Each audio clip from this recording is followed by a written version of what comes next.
Hello, fellow homebrewers. JP here, and I want to introduce to you the brand new Brew-Built X1 Conical Series available at More Beer. More Beer sells the highest standard in homebrewing equipment, and the Brew-Built Conicals are just that. They're made from mirror-polished 304 stainless steel, and they come with loads of features that you and I have been looking for. They have a full 2-inch bottom dump valve, which will eliminate your clogging issues, while the sturdy base includes 4 reinforced legs, just like those big Pro tanks do. More Beer also carries the Brew-Built line of options and add-ons like casters, pressure kits, and even external glycol chillers. So you can find out more about the new Brew-Built X1 Conical Unitanks by going over to morebeer.com for detailed videos on the entire line of Brew-Built Conicals. You can trust Brew-Built with your next fermentation, and you can trust More Beer to find the right conical for you. Brew-Built at morebeer.com.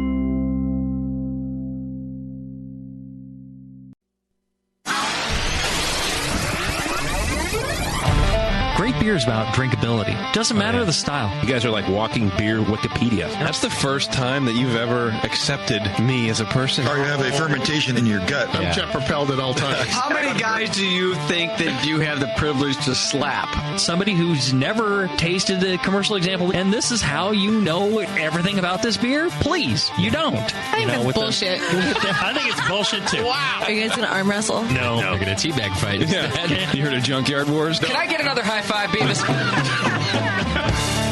Now, live from the Brewing Network studios in Northern California, this is the radio program for home brewers, craft brewers, beer lovers, and beer geeks. It's your only source for live beer radio that brings expert brewers together with, well, expert drinkers. This is the radio program with a head on it. This is The Session.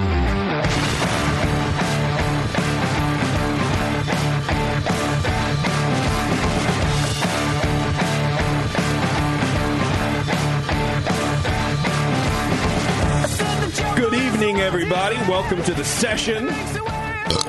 We have a hell of a show for you today. I'm excited about this show. I'm hoping everyone's hearing me because we're having some internet issues. So if you're in the chat trying to get in, you may not even be hearing this explanation as to why you can't get in. But let's just say that our internet's a little wonky here, but never fear, we're recording this. We're recording this live. We're doing it live. I'm sure you're recording. I'm sure we're recording it. I was just coming to Doc that he looks very homeless today. Yes. Why do you look so homeless? It's just freezing cold. Freezing cold out there. You look like someone bundled you up to get you out of the cold, and they're just like, here's this leftover sweatshirt I have. This morning I hadn't shaved in a couple of days, and I got a package delivered to the door, and I opened the door, and I took the package. I didn't even worry about it, and then I went and looked in the mirror, and I had about 3-day growth on me, and I looked like this. Yeah, I look pretty homeless. Yeah? You scare the delivery driver. He's like, oh, man, I got to get out of here. Squatters living in this thing. Whoa. Well, that's all right. I'm glad you're here, Doc. I'm glad everybody's here. We have a full studio for those of you listening live or watching live. We have Jamil from Heretic. Hey. Which is, weren't you just in here like a couple weeks ago? Yeah, like last week. And yeah, some shit like that. Yeah. And then we have our friend Alex from Fieldwork back again. How you doing, buddy? Good to see you. Thanks, man.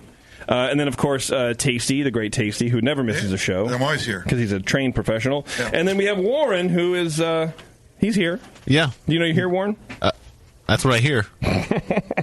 Our show today is, we're going to talk collaborations. We're going to talk professional, commercial beer collaborations. We're going to talk to these fellas here about how they approach collaborations with each other. I think it's a pretty fascinating topic, how you guys just interact with one another, because I want a beer that's very different than the beer that you want or the beer that you want. But if you guys want to kind of come together for a specific end point, how do you do that? How do you make concessions? I'm not very good at making concessions with things. So you want to know how we come I want to know together? Yes, I want to see where that happens. I want to see where it comes from.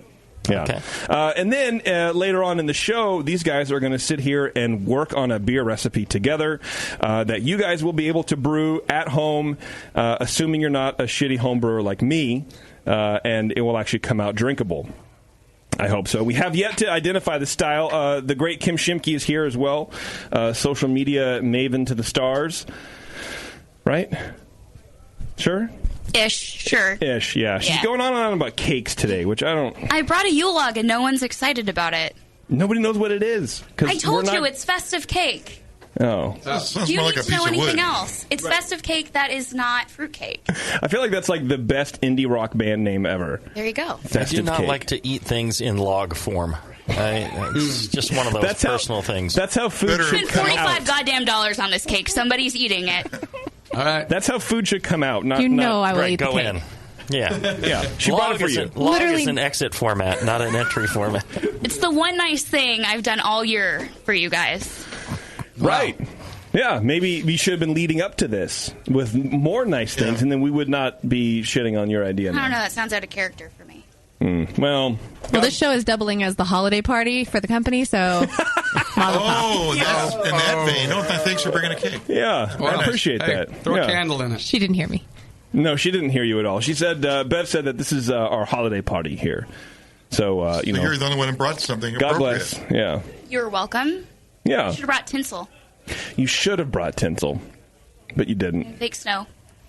Flock. You should have flocked the window. I looked for mistletoe at 3 other places and I couldn't find it. So I was going to buy cilantro and just do that instead. Nobody would have known. I know. Nobody it's you guys. Known. I know. I forgot my mistletoe belt buckle at home. It's probably a good thing I did. Yeah. Dude, Trader Joe's has tons of mistletoe. Okay. Yes, and that's where I've gotten in years past. But I've never sold out. Oh. I appreciate the effort, though. See, you have a fan? You have a fan in the room. Those are wow, Bev, I think Kim might challenge you for best eye daggers of 2016. I appreciate that. Yeah, because those are pretty good. Did you not experience that in the RV at any point? No, because you were too drunk off Four Loko. I should teach her how to do the eye daggers and the flared nostrils. Yes, because that's the combo. What's the winning combination? Yeah, I felt like I felt like I was looking at the judge from Who Framed Roger Rabbit. You know, when his eye daggers. Thanks, Alex. Okay, we have a good show for you guys, like I said. But before we get to that, I do want to tell you, welcome. It says in my outline, I have to say welcome. Welcome, everybody. Please support everybody who supports us. We literally wouldn't be here without our sponsors, like More Beer, who brings you this show each and every week that we do it. So please order some stuff from them. Order some stuff from everybody you hear. Look, because we're all getting Christmas money, right? We all know this. So, spend all that money. Make sure that we at least stay in business. And you can brew some beer and, you can hear us talk, and that'll be real cool. We also have a game. We have beer news coming up later on, late in the show, and then we have a game that I like to call Spread 'em. What do you think, Doc? Spread 'em. You know what this is, right? Yes, I do. What is this? Those are cheek retractors. Cheek retractors. And I saw them being used on a commercial the other day. Oh, really? Totally wrong. They were being used wrong, incorrectly? How many ways are there to use them? Yeah, one. That's true. And they did it the wrong way. I think I know that. Sounds like it. Oh, wait. Did we play this game? We haven't played this game, but we are going to play this game. Where you try to talk with those in your mouth? Yes, we're going to try to talk with these in our mouths, and then we're going to take callers. So in the last segment, we're going to take 4 callers if anyone wants to call in, and then we're going to go around the room picking words out of some sort of container, and then we're each going to have a different one. We're not going to share the same cheek retractor. Oh. I see the fear in your eyes. Yeah, don't worry about it. It's fine. I would have brought my own. We're all going to wear it at the same time. Yeah, we're going to try to put it in each other's mouths. And pass it back and forth in the mouth. Yeah. When you said cheek spreader, I had a whole different. I'm sure you did. Yeah. And then we're going to try to say common homebrewing terms, and then the caller's going to try to guess it, and they're going to win, I'm sure, fabulous prizes, right? Sure. Yeah. I couldn't find my microphone button. Sorry. Fabulous prizes for the game of Spread 'em. But before we do that, let's do some feedback. Feedback is brought to you today by our friend John at Beer Law Center. If you're into law, if you're into beer, and you're into bow ties, John at thebeerlawcenter.com. He will help you out. He will file your trademark. He will help you file any paperwork you need to do. And really, if you just kind of want to talk, it's like if you miss calling Miss Cleo, call John at the Beer Law Center, and he will tell you your beery future or something. Doc, did you ever find the music file Your intro? The banjo intro? No, it's just on my phone. That's all that. Yeah. Maybe Warren can help you. Like the files are in his phone. I have it here. Yeah, but I understand that. But maybe Warren can help you email it to me because we had trouble last time. To get it off of your phone. Yeah. No, not to get it off. To copy it. Right. And send it over. To put it somewhere in addition to your phone. Yeah, as a backup, if you will. Well, I know it wouldn't let me last time. Okay. Well, I don't want to. Doc, why don't you lay down a track? You got the axe. You can put down a guitar. Yeah. You can put a banjo back for that, can't you? You still playing the banjo? Yeah. Yeah. Lay something down. Play it really slow and low, and then we'll speed it up. Yeah. Okay. Plunk on that thing. Sound good. Okay, this is from J. Brew. He says, Justin, or fill-in, namely JP, just heard last week's feedback segment. You said that some, quote, unnamed brewer knew about all the awful shit that was put into wine to make the color red or purple or whatever color wine needs to be. Apparently, this brewer knew how unhealthy and toxic this shit was. Are you, or this chicken shit brewer... Wow, I feel like we should slow down for a second. That's getting some hate. What happened last week? You weren't here, right? No. Jay said that he talked to somebody that we all know, who supposedly is deep in the wine industry, that says that there's a bunch of random toxic bullshit that winemakers put in their wine to achieve color or whatever. He wasn't very clear on what he was saying, so it's very hard for me to be clear and deliver his message to you. And he's, I'll tell you off the air. I never heard. A winemaker is putting toxic stuff in their wine? Supposedly. Or unusual ingredients or some stuff that you wouldn't even think of. Who knows? I don't know. But not all the healthy stuff like alcohol. Right. Yeah. Right. And grapes. Jay Brew is saying, are you or this chicken shit brewer implying that all the Mad Dog 2020 I drank when I was younger might have been hazardous to my health? What the fuck? I don't believe it. Next, you'll report that all the St. Ides 40s I drank were bad for my health, too. Again, what the fuck? Whatever, I just hope you or this unnamed brewer can reveal more details about this malpractice in that other industry. Is Mad Dog even an industry? Thanks, Jay Brew. Yeah, Is Mad Dog a wine? Yeah. Mad Dog 2020. Yeah, Monk and David. Mad Dog 2020. I thought it was malt liquor. I'm sorry, Monk and David? Monk and David. That's Mad Dog? Yeah, Mad Dog. That's the M and the D? That's the brewery, that winery, or whatever you call it. Where they put the alcohol and the grape juice together. Is it like, it's wine in the sense of Boone's Farm is wine? It's right? It's like I think it's juice and alcohol. Basically. Fortified. I just wanted to Fortified wine, documentary on Netflix called Sour Grapes. Yeah. About the talked about that last time, too. Yes. Isn't that amazing? Yeah. That's an amazing documentary. I feel like I could blend some wine at home and make some money. Yeah. If you like wine or just weird, if you like scams in general. Right. Yeah. That seems like an easy one to get into. Sour Grapes, dude. Yeah. So good. Such a good documentary. Basically, this guy's like counterfeiting 80-year-old wine by blending like 40-year-old wines together, and then he would sell them. He transferred $17 million to his family in a year, and he's like buying Lamborghinis and fucking houses in L.A. and shit. And he's friends with all of the people he's scamming. Yeah, it was pretty amazing. They're paying him millions of dollars. And he's drinking their wine. The actual real stuff. Yeah. He's drinking their stuff and then selling them fake stuff back. Fucking brilliant, man. But he collects like old wine bottles, I guess, to make this work. Well, right? he does some of that. Like I guess he would buy just random any sort of like empty wine bottles that he'd make his own wine bar, and then he would make his own label. Whatever. Yes, exactly right. Wow. Exactly right. So he kind of, I don't want to say launched an industry, but he created a lot of jobs tracing down all of the counterfeit wine and it's and what made it work was people like, well, you're not going to drink it for a long time, so he's got your money, and you're like... By then you'll never know, right? You'll never know. Yeah. And even this isn't as I thought it'd be. Even after he was arrested, like the film crew's like following this other dude around, this director in Hollywood who was on the show and interviewed and whatever.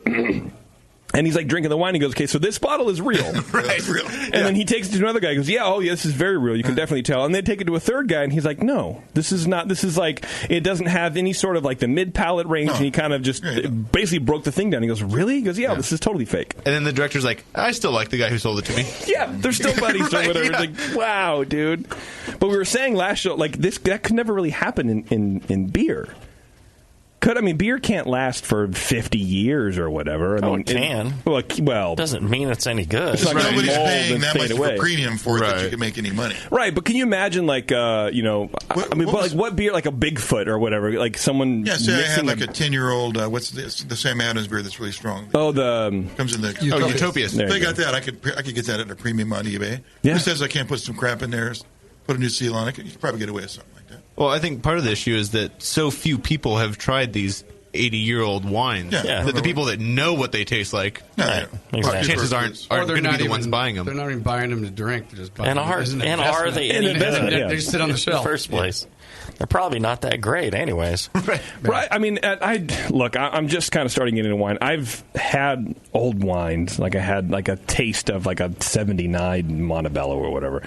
And it was very horse blankety and like a hay. Right. And it was like, this is not really wine. I kind of attribute it like sour beers. Mm-hmm. If you give somebody a sour beer for the first time, I don't recommend calling it a beer. Because it's going to blow their fucking mind if, they're used to drinking like Coors Light. Oh, here's a beer. No, it's going to put them off. Well, I got to imagine anything 80 years old probably has Brett in it and bacteria. Well, even when they're 10 or 15 or 20 years old, the fruit drops out of it first. Yeah. And it just tastes kind of bland. It doesn't taste like any badness or anything. No. It's just the fruit all drops out of it. It's awkward. And I'm sure that it gets oxidation and it's just staling and... people are dumb. They want to spend $5,000 on a bottle of beer or a bottle of wine. Well, it's like people buying. We're gonna Tasty and Mitch and I are gonna do Evil 3, and people want the bottles so they can save them and store them. It's like, don't do that. Just drink them right now. Yeah. I mean, like not to just have the empty bottle on their shelf, but to actually age the beer. Yeah, to age the It's beer, a triple IPA. trade It's it, not all to that be stuff. aged. Yeah, It's not to be aged. it's to be drank right then and there. I find it very frustrating. There's very few beers that actually improve with age. But they might like it. I mean, maybe they like those flavors. Yeah, if they like it, then that's more power to them. People can do whatever they want. I just, for me, I would not do it. But No. That's fine. Well, hey, buy all you want. Right. Throw them out a plane. I don't give a shit. Yeah. Just buy them. You're singing a different tune now. Right. Okay, this one is about Nate. This is from Doug. He says, it's been too long since we've heard from the smartest of the brewcasters. I agree. Nate Where Smith. is he? What gives? I don't know. That's a good question. Somebody's asking me about it. I know he's super busy, but... he gets that Aren't way. they in It Europe? seems like he's been this way for a long time. Aren't he and Nicole in Europe right now? Oh, I don't know. Maybe. I feel like I've seen pictures of them in Kim said Amsterdam. it is. He's spending time with his wife. He's not Really? wife, his Fiance. I was going to call him, but apparently that's probably inappropriate. It might be long-distance charges. with his flip phone. Yeah, was it just Nicole's birthday? I can't... Like a day or two ago or last week? Yes, I think it was, yeah. So maybe they're... Celebrating Nicole's birthday somewhere? Yeah. I know he's been super busy with work, but we'll get him back on. You're right, Doug. It's been too long. Like you say, it's been way too long. This next one is from Austin. They say, in terms of feedback, I don't have too much. JP, you did a good job. And Justin, it's good to hear you are enthusiastic about the being again for now. Oh, yes. Right. I was looking around the Pico Brew website and found they are selling a fast ferment adapter, and they state that you can ferment faster and without off flavors by fermenting under high pressure. It looks like a small adapter that replaces the pressure relief valve on your corny keg. I've been brewing and listening to the BN for a number of years now, and I've always thought in order to not stress the yeast, try not to let the pressure build up during fermentation. I'm in no way looking to call out Pico Brew. I actually own a Zymatic after hearing about it on your show, and I'm very happy with it and the company they built. I'm actually going to brew on my Zymatic tomorrow. It's going to be amazing. I'm more curious about this style of high-pressure fermenting and haven't heard much about it. Any thoughts? As always, keep up the great work. Austin. Jammer, what do you think? You do whatever you want. But all right, there you go. The man says do whatever you want. People are stupid. Yeah, and people are stupid.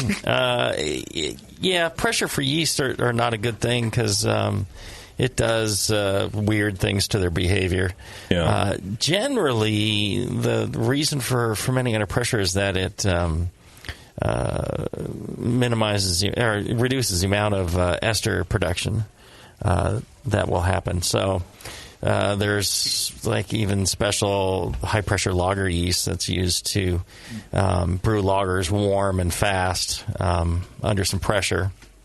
They don't taste good, but that doesn't stop commercial lager brewers, really crappy ones, from using that technique. Yeah, works for them. So what the hell? Right? Yeah, that's yeah. So I guess if you wanted to play around with it, great. Yeah, I don't think it's really the right way to go, personally. Mm-hmm. If the flavor comes, I mean, if the yeast the end respond that result way, is exactly what you want, then go for it. But pressure is just another way of restricting the yeast activities. Temperature does the same thing. Yeah. So when you put the pressure on, you can raise the temperature and get a faster ferment without the esters associated with the less. Yeah, I mean, you get different. But it's got to be the right yeast and all that.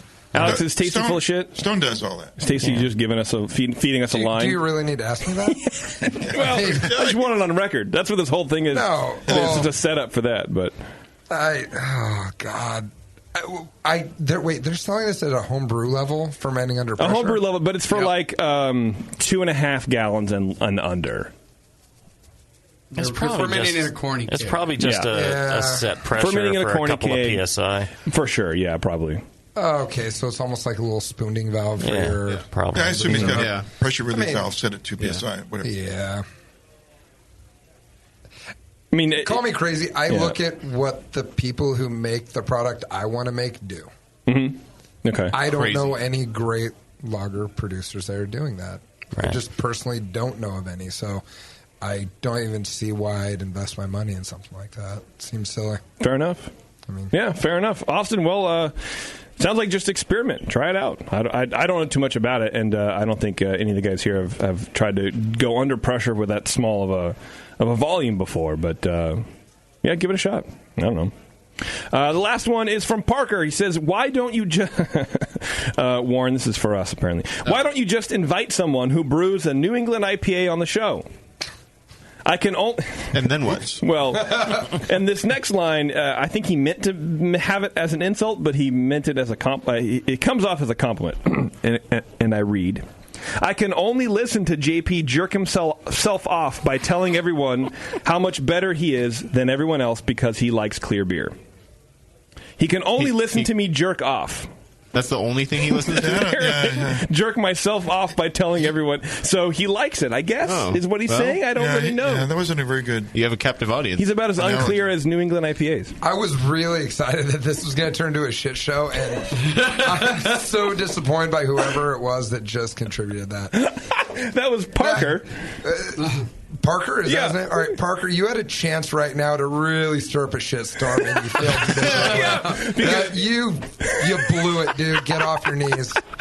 You fucking He really did. He's fucking you up, buddy. He really did. I mean, I'll send you my jerking myself off tapes later in the day. It's a whole course. It's a whole thing I go through. It's a whole thing. I don't understand why everyone is just speculating about the style when you run a show that is supposed to seek out brewers and have those questions answered. Do your job, buttheads. Love you, Parker. All right. Well, I mean, look, he's not wrong. About wanting to watch you jerk off? About wanting to listen to me jerk off. Yeah, I mean, it's really kind of... It's a beautiful thing. It's really beautiful. Spread eagle, pillows, it's a whole thing. Yeah. You can hear the spread eagle? Yes, you can. Because I'm throwing up from the smell. The site. Yeah, I don't know. I think... I've been out on the East Coast and in that area, fairly recently. And I thought that I found, several really great examples of the cloudy IPA thing. Yeah. Oh, they were wonderful. And then, unfortunately, it's like anything. There's a bunch of shitty ones out there that are just horrible, and you get poured like a giant slug of yeast in the bottom of the glass. And I'm just like, so an ounce of this 10-ounce beer that cost me $10 is just yeast sediment that I can't drink in like a 10-ounce glass. I'm like, what the, that I find offensive. I agree. I would agree. There's so many people making so many bad ones that it's ruining the style, I think. See, and so I have no problem with it. But I pointed that one out, that was like a bad way to make one, and I was like given shit for days. Oh my God, Warren and I get so much crap. I was just because it turns my stomach. I don't know. They're like, no, you're just saying that because it's cloudy. It's like, no, I'm saying it because it tastes like shit. Yeah, right. There's a reason we dump that out at the bottom of the fermenter. Right. There's good ones. There are some really nice ones. I'm sure there are, because clearly it's a thing. People really like it. It's pretty rare that they're nice. There's a lot of really rough ones, and people are just gaga over them because they're cloudy as shit can in my be. fucking chair right now. Right. And it's just like, well, all right. Well, we talked about the same thing on the Fieldwork show when you guys were here last time. And I think a couple of things that people just overlook a lot is that I'd be willing to bet the same percent. I hate most beer. That's really. I hate most beer. Yeah. I think most beer sucks. You're in the right industry. Right, yeah. You're not wrong either. And so I think 99% of hazy IPAs are shit. I think 99% of fruit IPAs are shit. I think 99% of... Actually, I disagree. I say probably 90 to 95% of clear IPAs are shit. Okay. And that I think you someone who can get like a really nice, clear, unfiltered IPA, they at least show that they have they have some cellar technique. Yeah. They have something to back it up. I see a lot of breweries now jumping on the hazy IPAs and turning out just unaromatic turds that taste like wet aspirin. and it's frustrating for me where like if our IPAs that are on the hazier side, it's an ingredient.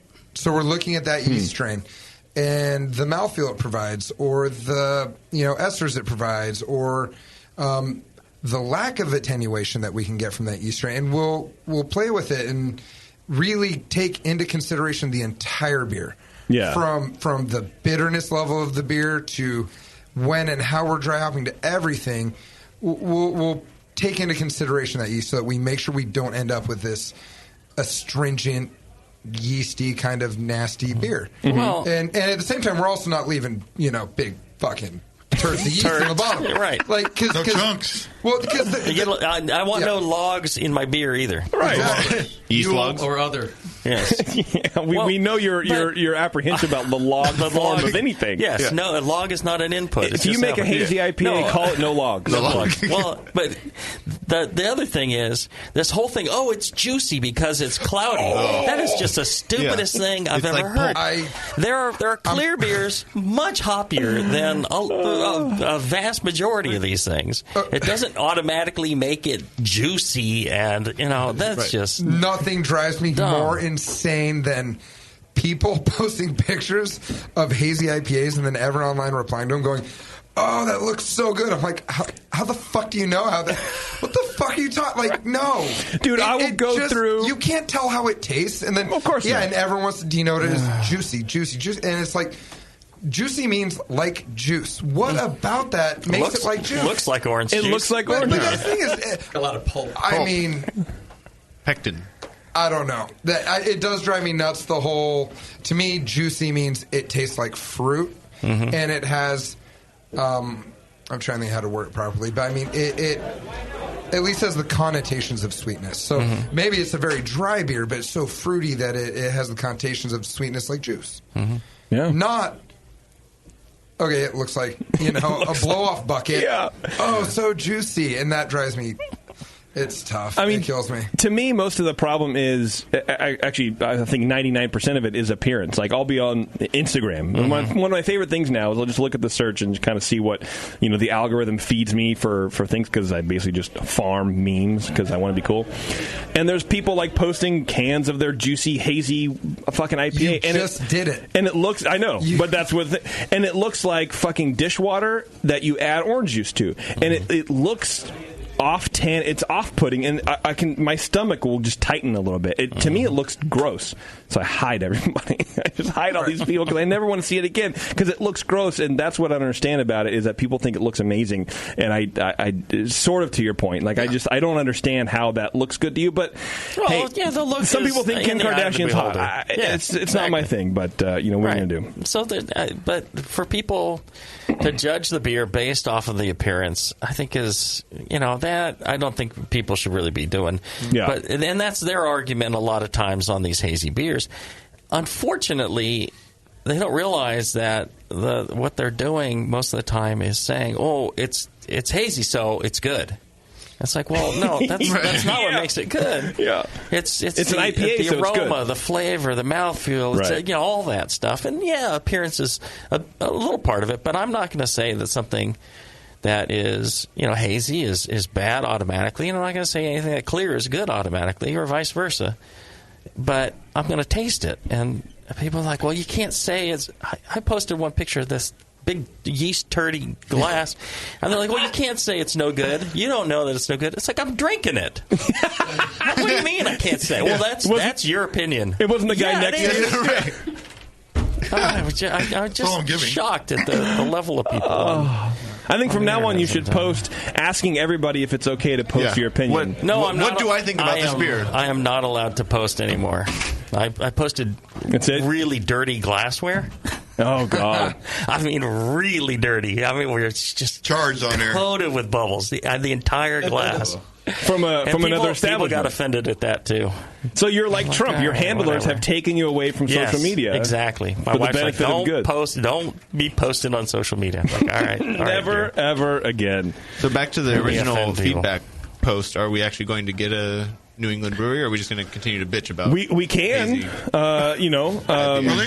We can. Alex just explained everything to us. We've had Alex on before. We covered that email. Not that they're the new. Not you guys aren't New England IPA, but you do have hazy beers. We covered it for sure. So we covered it. We're fine. Yeah. But if any New England IPA brewer wants to come on, I'll talk to you. I don't care. Sure, it'd be great. I don't give a fuck, dude. I'll drink whatever. You see, but you did it again. Has to be a good New England. Yeah. No, I'm qualifying it, and I can't do it. Okay. Hazy is being good without. Yeah. So I've tried a couple of them. It goes back to really what Jamil was saying, which I couldn't agree more with, which is just by just looking at it, saying, oh, it's hazy, so it's juicy, or it's hazy, so it's good, or hazy, so it's bad. That's where I go. I yeah. mean, whatever your bias. Any and all of it's. I shouldn't let it frustrate me, and I let everything frustrate me. So. Well, that's one of the reasons why I wanted you here, because I'm like, I kind of vibe in on the same thing, because I'm the same way. I get easily frustrated by dumb shit that doesn't impact me at all. I mean, and beer. There's a reason why I smoke so much weed in traffic. Because it's newly legal. Right. Well, until January. Legal. No. Immediate. Oh, really? Immediate, yeah. Oh, I didn't know that. Yeah. You can't buy it until January, right? Let's shoot it up. Well, no, I believe not till 2018. I know a guy. They're going to have the... All right, you can grow it. Yeah. Oh, yeah. Grow it now, too. You can grow well, these conditions. You can't sell it. This is like a whole nother show, and Tasty's going to spearhead the whole thing. Well, we years and years ago, I don't know if you remember Tasty, maybe you weren't on the show with Chad. Yeah, we were talking about actually maybe at one point doing a pot show. We could probably do it now. We talked about a... without question. Sex show, too. Jamil's... Love Strong. Yeah, Love Strong. Love Strong. But like grow strong or something like that. We could totally do like a growing show. The Burning Network. The Burning Network. Burnout Network. Yeah. You could have a whole gardening show. Just a whole separate show. Like tomatoes and shit? Growing your own. Yeah, okay. Growing your own. Growing your own pie. And then how to make oil and not blow the house up? Yeah, exactly. Extracts. Hated death. You can get someone from like Yakima Chief down here to do CO2 extract talks. Exactly. Yeah, we'll talk about how to get it out of hops. Let's talk about this. I think we can do it. I think it'd be great. Okay, we're going to take a break here, everybody, and then when we come back, we're going to talk about commercial collaborations and how these people with very different opinions come out with some good stuff on the other side. It's the, what is this? The Brewing Network? It's The Session. We'll be right back.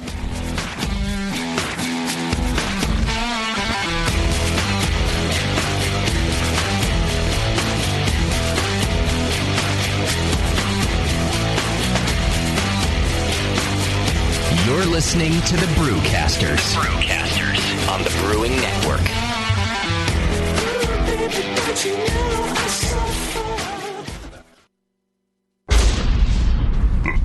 21st Amendment. Watch out! Do you like beer? They make beer. Watch out! Do you like friends and fun?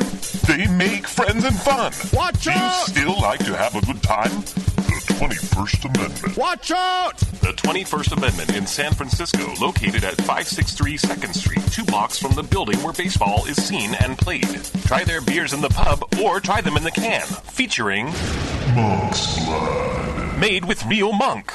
Watch out! So why not have the best time of your life? Go to the 21A and Sean O'Sullivan will personally greet you with a can of Monk's Blood. The 21st Amendment. Watch out! This advertisement is not in any way affiliated nor associated with the 21st Amendment Bar and Pub, nor its subsidiaries or affiliates. This telecast is not copywritten by the 21st Amendment for the private use of the Brewing Network. Any use of this telecast without Jamil Zainashev's consent is prohibited. Suck it, JP. The Vault, created by White Labs. The Vault is a collection of new, creative, and unique yeast strains from around the world. These strains have never been available to homebrewers. Most have not even been available to professionals. You have the power to release the yeast. Through The Vault, White Labs is giving you the power to decide which strains are put into production and giving you the opportunity to brew with these strains. Visit whitelabs.com/The Vault and pre-order the yeast strain of your choice and encourage your friends to do the same. Once 250 pre-orders have been achieved, White Labs will put that strain into production. The strain will be mailed directly to your doorstep, ready to make the beer you've always wanted to brew. This program was created with the homebrewer in mind. White Labs is relying on you to help release these strains, which may blaze the way for future new and unique beers. Help release the yeast. Visit whitelabs.com/The Vault. Brewing great beer is a process of continuous learning, and the best books on every aspect of brewing can be found at Brewers Publications, with more than 50 awesome titles like Modern Homebrew Recipes by Gordon Strong, Designing Great Beers, the Ultimate Guide to Brewing Classic Beer Styles by Ray Daniels, American Sour Beers, Innovative Techniques for Mixed Fermentations by Michael Tonsmeyer, For the Love of Hops, The Practical Guide to Aroma, Bitterness, and the Culture of Hops by Stan Hieronymus, and Radical Brewing, Recipes, Tales, and World-Altering Meditations in a Glass by Randy Mosher, plus many, many more. These are the books and the authors with the knowledge to push your brewing farther than you thought possible. And you'll find them all at fine homebrew and book retailers everywhere. And visit the website at brewerspublications.com. Brewers Publications, all the best on beer and brewing. Since the first time the Brewing Network microphones turned on, More Beer was behind it. More Beer sponsors the programming on the BN because, like you, they love brewing. And like the Brewing Network, they love sharing their knowledge. Morebeer.com isn't just a website to place your next equipment or ingredient order. Morebeer.com also gives you access to free beer information that will make you a better brewer. Go to morebeer.com and click into the Learning Center. You'll find podcasts, technical facts, video tutorials, and more, including access to The Buzz, More Beer's social network of more than 5,000 members. And some of them might even be crazier about beer than you are. Get over to morebeer.com today and take advantage of The Buzz, the forum, the Learning Center, and make sure you're signed up to receive the newest More Beer catalog. More Beer, bringing you absolutely everything for beer making. Marin Brewing Company in Northern California has been making award-winning beers for more than 25 freaking years. Today, I want to tell you about their new 12-ounce cans of Mount Tam Pale Ale. The good stuff, Mount Tam is bright gold, 5.5% ABV to keep you feeling good, and has been winning awards since 1989. If you're visiting the Bay Area, get your butt out to Marin Brewing Company. They pour tasty beers and serve great food every day until midnight. Come in for a tour, stay for the food, and pick up a 6-pack of cans of Mount Tam Pale Ale to enjoy at home, camping, biking, or whatever the hell you do. Owner Brendan Moylan has this to say about Marin Brewing beers. It's freaking awesome. Marin Brewing has won more than 100 gold medals in international competitions. Check out marinbrewing.com for all their award-winning beers, food, and merch. Marin Brewing Company in Larkspur, California. Award-winning taste, refreshing finish. It's freaking awesome.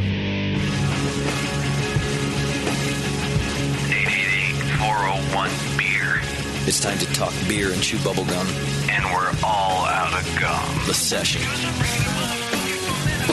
We're calling Tasty a Grinch. He's not going to play Spread 'em with us. Scrooge. I did have some dental work done last week, so I'm a little tender on that side. So you don't want to be triggered. He already spread him. have a temper. You don't want to be triggered, is what you're saying. Did Doc use a cheek spreader on you? I didn't work on him. No. No, he's not my dentist. Oh. So, yes. No, but I mean afterwards. My dentist has bigger hands than Doc. So then you have to open the lock. I really want him to be my dentist. You have to open wider. He can get in there and have a picnic. Oh, yeah. Know it. Yeah, he can do shadow puppets on the side of your cheeks, man. Doc, do you ever take longer than you need to in a patient's mouth because you either hate them or enjoy their company? Yeah. There's no quality time like having your hand in someone's mouth. Do dentists really ask questions while their hands are like tonsil deep just to fuck with you? Because you do that. I know. Your assistant does it too, or the other cleaning lady. Or I guess we're just not thinking. Yeah, that's kind of what I thought. But I would just ask questions like, so what do you think? Yeah, my sister's real good at. Are you okay? You doing all right? And man, I've got everything I can except for a tennis ball in there. You know what she's really good at? What she's really good at is asking a question as her hands are coming into your mouth. Yeah. So it's like the timing is so perfect where you have no choice but to even just.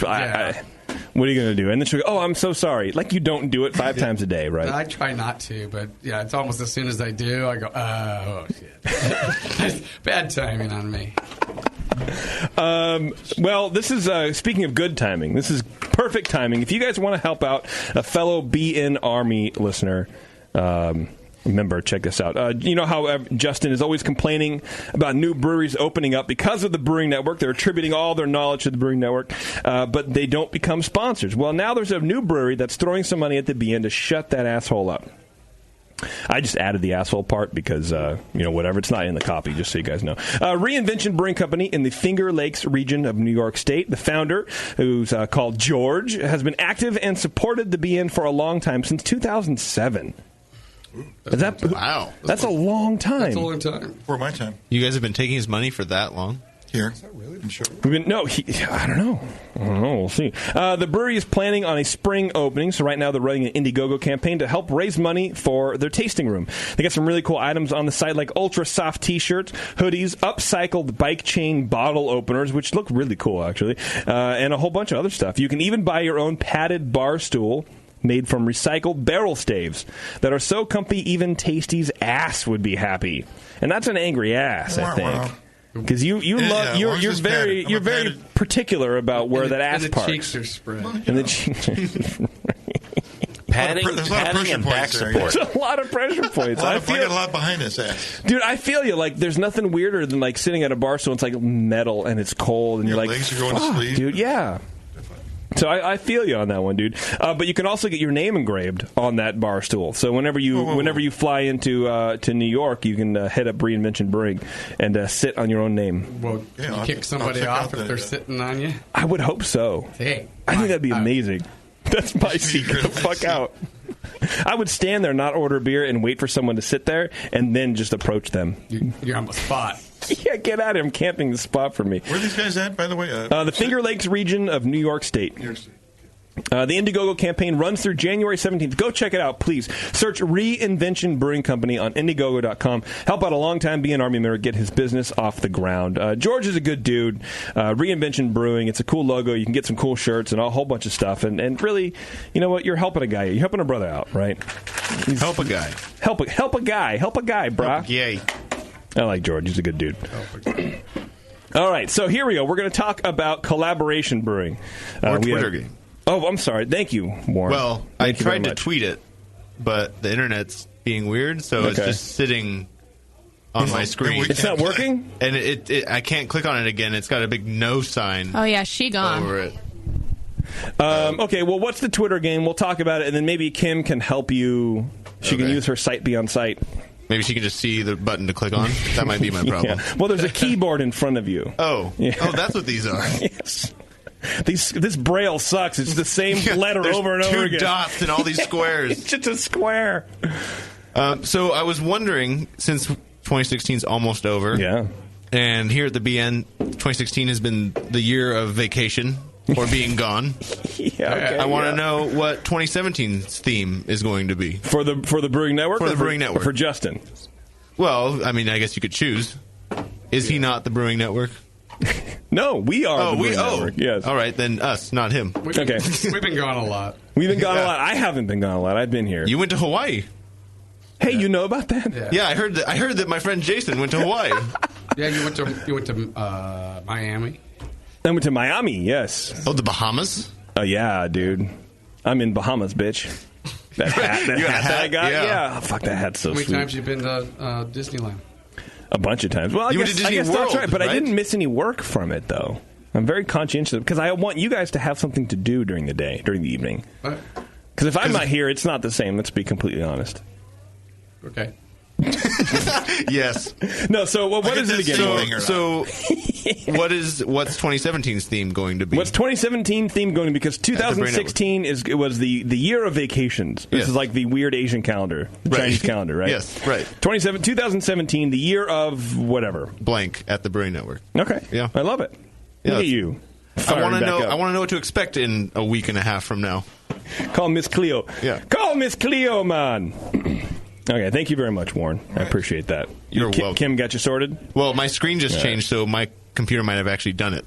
We don't know. We don't know yet. We'll never know. We may never know. Maybe 2017 we'll know.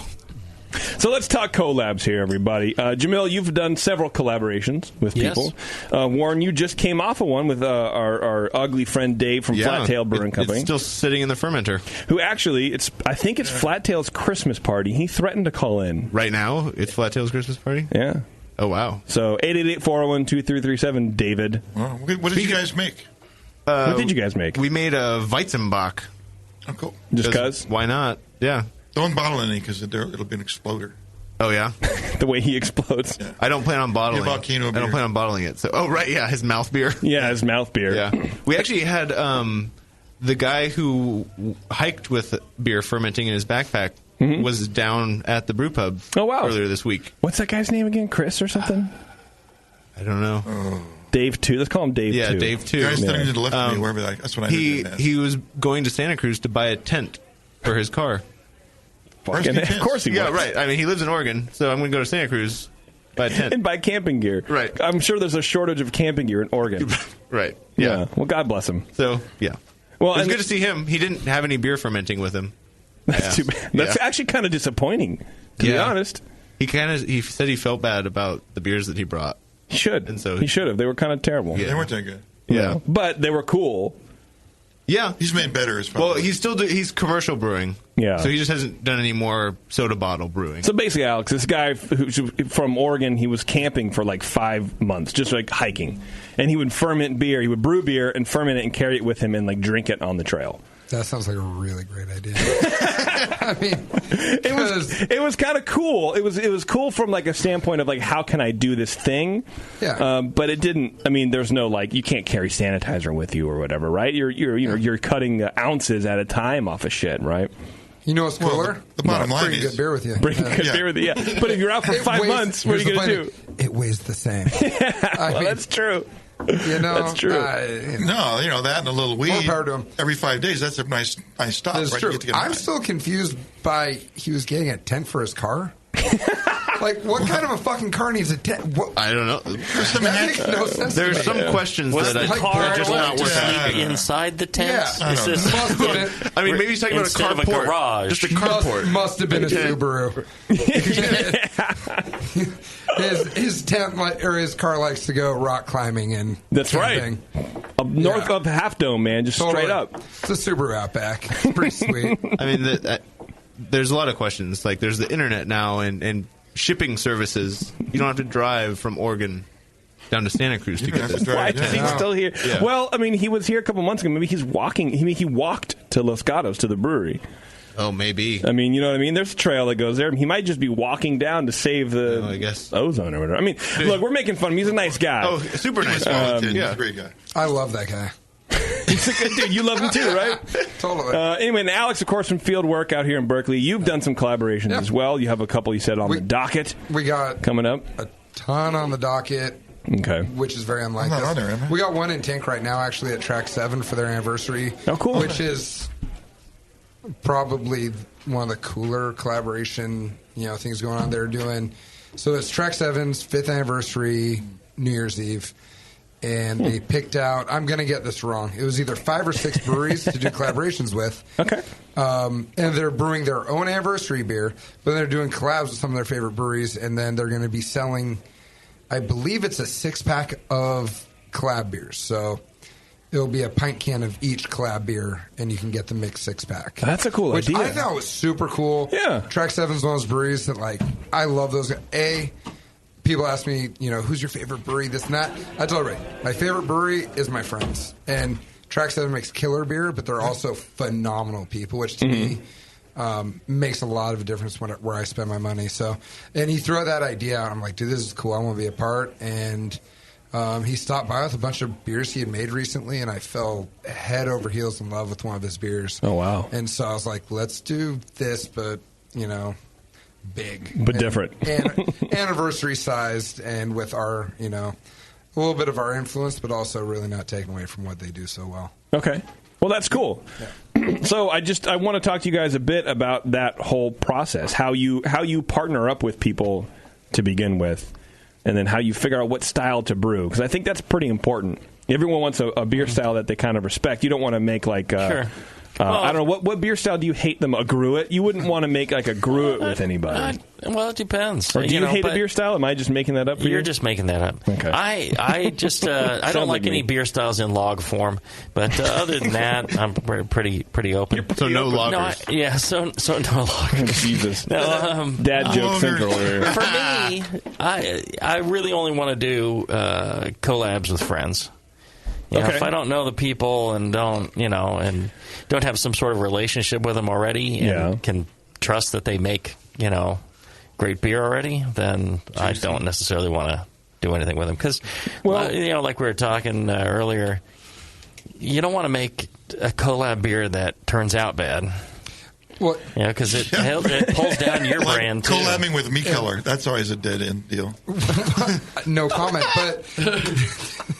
Shit, man. Tasty comes out guns a-blazing out of nowhere. I love this show. So far, this is everything I've ever imagined. Yeah. Guns a-blazing. Yeah, I can't comment on that, but I will say, I completely agree with what Jamil's saying, which is, you have to put your faith in your brand in somebody else's hands and or fermenter. Mm-hmm. And I will not do a collaboration with somebody I don't have all the faith in the world in their ability to create a quality beer. Well, okay, so here's a couple of ways to do it. So how do you, if someone approaches you, and Warren, you can chime in as well, of course, and you don't know who they are, but they're fans of your brewery, do you hang out with them for a bit? Do you, you go, hey, I need to get to know you, like we're dating? It's not Tinder. Is there going to be an app? There should be a fucking, it should be the courtship of Eddie's father, right? You know what I mean? Is it that kind of thing, or do you just go, I don't know who you are, I'm sorry, I'm busy? Right, yeah. It's either that, or we'll just tell them straight out. It's like, look, I only do collabs with people I already know, and we're friends, and that's how we choose our collabs. And then do you say, just find me at GABF and buy me a beer and see if we love each other? Let's hang out and have a beer. Maybe we will be friends. Okay, and then that works. And otherwise you could do a million collabs.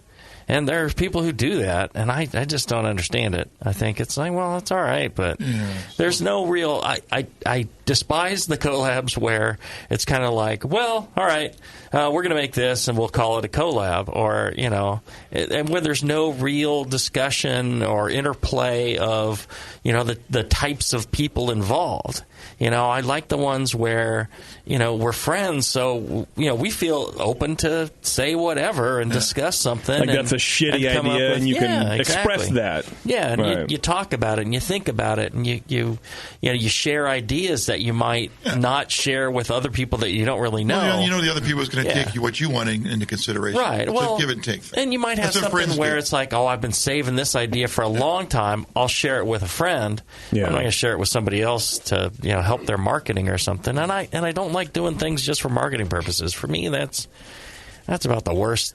That's the worst thing about the beer brewing industry is it's so freaking marketing driven and is so, about trendy and all that crap. I can't stand that, man. That's not what you got into it for. No, I just like brewing beer, and I want to brew a quality beer and enjoy drinking it, and that's it. And you're fine. I hate selling anything.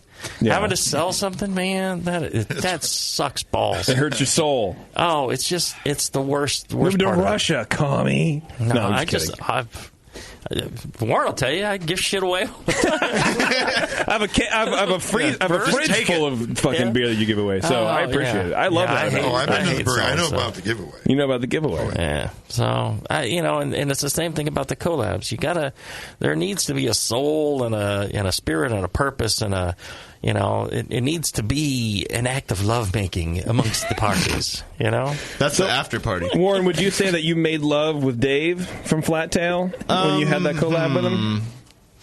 Like the day of, or at any point in the process? I mean, we spent late. We were up late nights texting each other. Yeah, yeah. Did you have a back and forth beforehand and kind of deciding did you on send some him stuff? any naked pictures of yourself, or? Yeah, I mean, there were some pictures in the text. Snapchat going on? Yeah. But we text back and forth about first style, and it was just like, what haven't you done before? Mm-hmm. And we kind of were like, well, this is sounding like dating right now. Right, yeah. So it's like, hey, I'm Dave. Hey, are you into butt stuff? No. No. What have you done before? Hey, you want to try? Right. Fucking missionary, maybe a little doggy. Yeah. That's it. Right. Like, I don't... And so we were just like, Dave suggested a wheat lager. And I was like, well, it's not a lager, but how about a Weizenbock? Because somebody in the brew pub, right? Somebody in the brew pub was just asking about like a Hefeweizen or doing a wheat beer, and I was like, well, Christmas is coming up, so let's make an imperial, basically. Yeah. And so he's like, yeah, let's do a pale Weizenbock. So that's how it happened. I have the text to prove it if you want to see how that. No, goes down. I don't. Okay. I trust you. I don't trust you enough. Yeah, I'll pass through the pictures real quick. Yeah. Well, Alex, you were talking about trusting people and putting your beer, your brand, essentially, in their fermenter. Is that something you kind of look for and talk about? Like, hey, let's ferment this at my place or your place. Like, how does that come into play? Who hosts? I'm super terrified of it. Literally, Track 7's the only place we've done a collab with that's fermented our beer so far. Wow. Because I trust Ryan and those guys completely. I know they're going to make a great beer. So, but it's really hard for me. I'm a brand obsessive person. I think the biggest component of your brand is your quality, and so for me, it's hard for me to let that go into somebody else's control. I'm also a complete fucking control freak. So for me to let somebody else cellar my beer is really painful. You've been setting my levels off and on, which is fine. I'm okay with it. It's fine. No, it's okay. But no, the first one we did was with Alpine, and that was quality beer, dude. I think they're pretty good, right? Yeah, I've heard of them once, right? So, right. And we did it at our brewery, and I was really stoked that they trusted us enough to do that, and I mean, we're starting to branch out, and we've got a bunch on the docket coming up for SF Beer Week, our second anniversary, and then doing one with Kawato out in Japan, and then a few others. Are you going to Japan to do it? Really? Yeah. And they're obviously going to ferment the beer. No. I'm going to take the wort back in my backpack. I'm going to hike all the way to... All the way home? Yeah, all the way home. You're going to have to check it. Yeah. You can't take it in your backpack. They have more than 4 ounces. Exactly. Well, that's why I'm hiking home. That's a small collab. Yeah, it's really small. It's going to be a 5-gallon release. Super special. Nano collab would be great. Yeah. That's exciting. That's cool. Yeah, no, it's super cool. And Kawato's one of those breweries. So, I started my career at Ballast Point, and I think we were the first brewery ever to collab with Kawato out in Japan. We did at Ballast Point. Yeah, okay. East meets West, and then West meets East, which we brewed out here. And so I've known the Kawato people, and they're they're what do you call it, importer or distributor out here. Known for a long time, and so it was kind of a fun going back thing. And now I get to go out there and. You're just looking for a way to go to Japan for free. Without question. Right. 100%. Yeah, for sure. They have a lot of interesting cafes with mirrored floors. I know all about it. It's fine. It's the whole thing. that is a great part of it. But then like this is an upgrade. At Ballast Point, you were probably junior or a brewer. Yeah. Now you're the brewmaster. Whoa, not a brewmaster. I'm a brew head guy. Brewer. Head brewer. I hate the word. I don't know. There is a difference. Brewmaster irks me there's a little bit. There's two types of brewers. There's head brewers and brewmasters. Yeah. Brewmasters should be at the colleges teaching. Okay. Well, Brewers should be at the brewery. They should be singing over that whole big, massive. I won't even go that far. Put that right in your face. Yeah.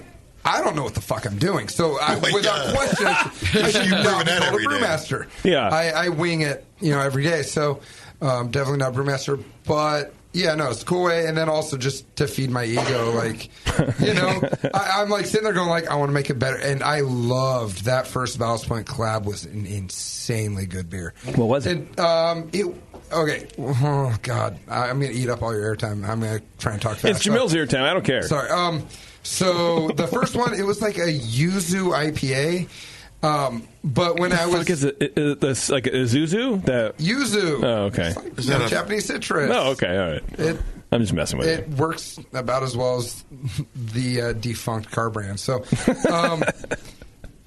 but one of my problems with all the collabs they've done and people do at Japanese breweries is like it's borderline fucking racist. Like everybody's like, oh, doing a collaboration with a Japanese brewery, better put yuzu in it, better put rice in it, better put insert random Japanese ingredient. I'm sitting there going like, why the fuck do you have to put all this, quote unquote Japanese stuff in it because you're running the Japanese brewery? Yeah. And I brought up, like, I was like, nobody's from Japan's coming out here going, oh shit, all right, we got to make an IPA and we got to put bald eagle tears in it. Macaroni and cheese. Yeah, and we got to put. So the idea I pitched to them was like, let's do like a reverse racism IPA. Let's do Please beer call with it that. like full blown, So the idea is I'm dying to go to a baseball game out there. Last time I was in Japan, it was off season, so. We want to do a baseball themed beer and make it like the most American Japanese beer ever. And like, I don't know, just be the antithesis to what everybody feels like. Yeah. I don't know why people feel obligated. Well, to use I can sort of see that on like a marketing standpoint, right? Where because you want to sell the beer at home, I guess, right? And you're going, okay, well, these are traditional Japanese ingredients, quote unquote. So I can see the appeal there, but I can also see the other side of it where it's like that's kind of it's been done. It's cheeseball, and let's push the envelope. Like, what are we? We're here pushing envelopes. We're trying to create new shit. So why not take their knowledge about brewing with our ingredients, or everybody's ingredients? I guess, right? Yeah. People aren't coming from Europe out here going, let's make a cheeseburger beer. Like, right, but they fucking should. Yeah, First of all, Jamil. When you and I do a beer, it's going to be a fucking cheeseburger beer. Okay. I think it's going to be great. It'll be a German lager. Stout. Yeah, it'll be great. Jamel only makes beer with friends. Oh, So- fuck. Yeah, well. Yeah, there's a Gotta be rule number friends one. first. Damn it! Yeah. Warren! You fucking ruined my dream. Yeah, sorry. That's too bad. I'll make a cheeseburger beer with you. That was just getting going. Because you don't have that qualifier? No, yeah, I don't have that Being rule. friends with Yeah. someone? Yeah. Okay, great. I think it's great. Well, that sounds really cool. It sounds like you're going to have a good time. Yeah.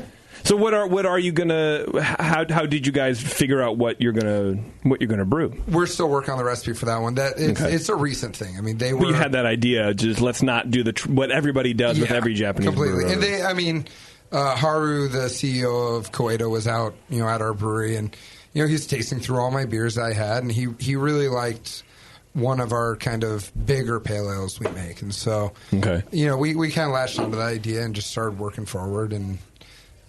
We haven't hashed out the recipe yet, but it's. I'm sure I'll be bringing the hops out there. We'll do that later on. Yeah. Suitcases, huh? Yeah. Totally, yeah. You guys are going back and forth on some stuff. Yeah, Okay. and it's one of those things. You also you're internationally you're very much handicapped by distribution of products. So, domestic collaborations are a lot. I prefer handy-capable byproducts, but that's just me.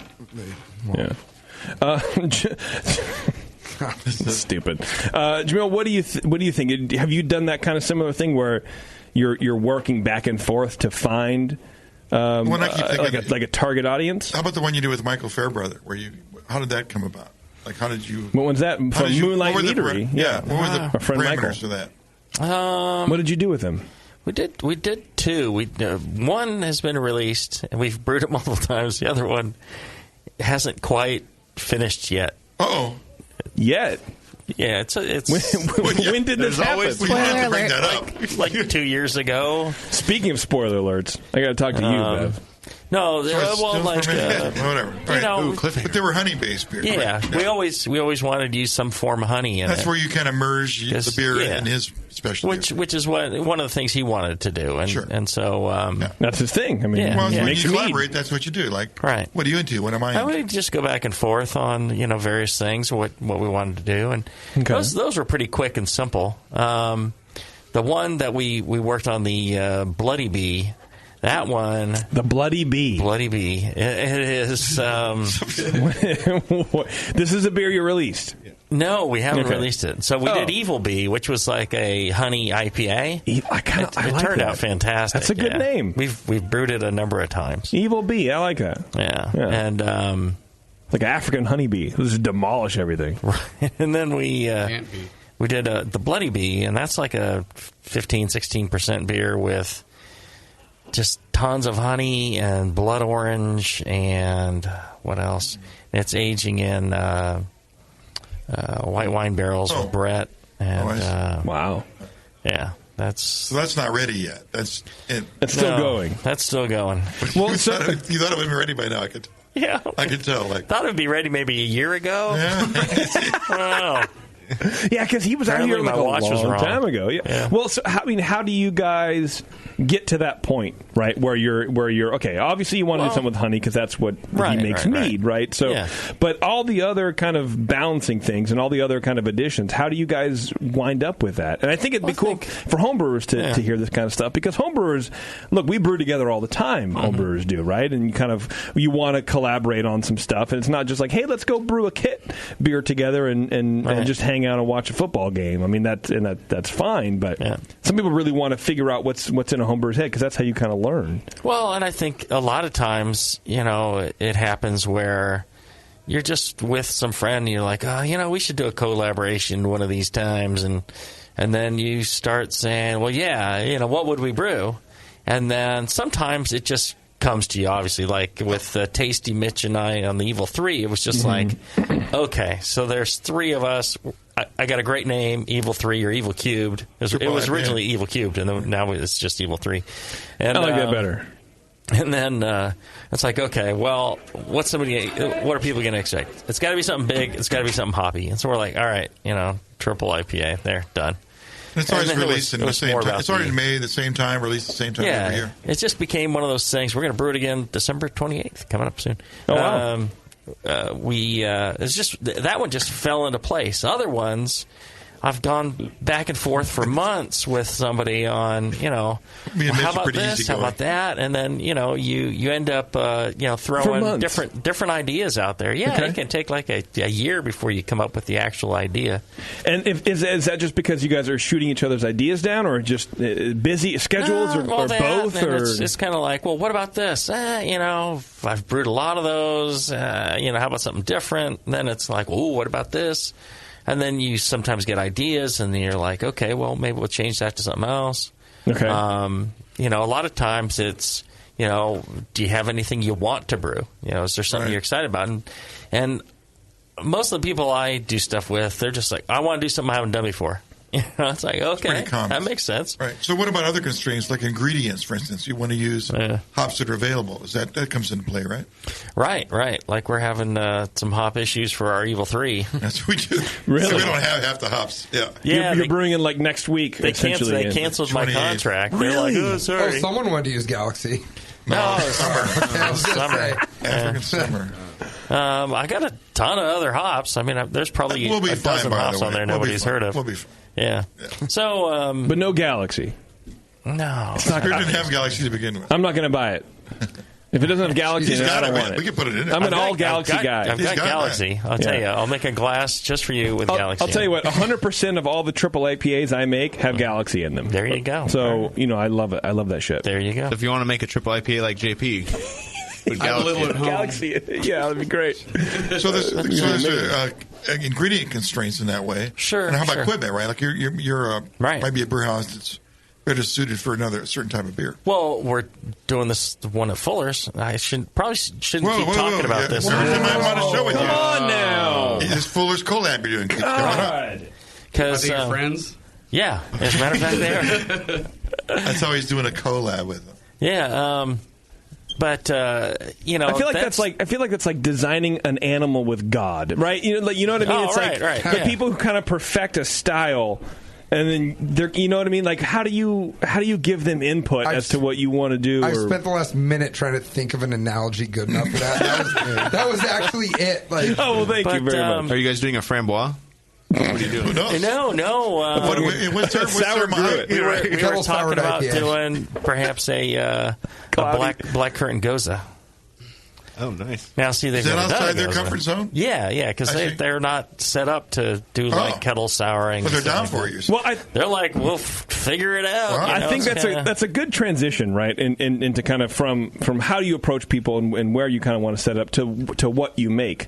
Do you go for things that are in everybody's wheelhouse, or do you kind of push the envelope? Like for me, a kettle sour beer from someone like Fuller's, I would be like, I don't know if you know what the fuck is happening, because you are traditional English brewer, like you're used to these flavors, but I don't know because I'm only used to drinking maybe one beer, maybe two beers from them. They got some modern beer geeks. Do they kicking around? Absolutely. I mean, I guess they would have to, but no, they're doing a whole bunch of things that you just don't know about. do you really think Jordan lost his jump shot?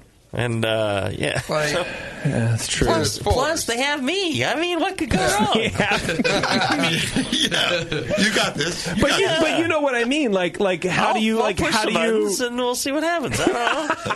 But how do you how do you stretch that portfolio a little bit? Like for me, I'd be really nervous. But Like see, I said, that's what they're trying to do. They're trying to they get want outside to their do comfort that. zone. Trying to blame a fucked up beer on you. I get it. Right. Then they can say it's all my fault. These fucking Americans came over. Right. And screwed everything up. Yeah. Our whole brewery's infected. Right. Sour the whole brewery.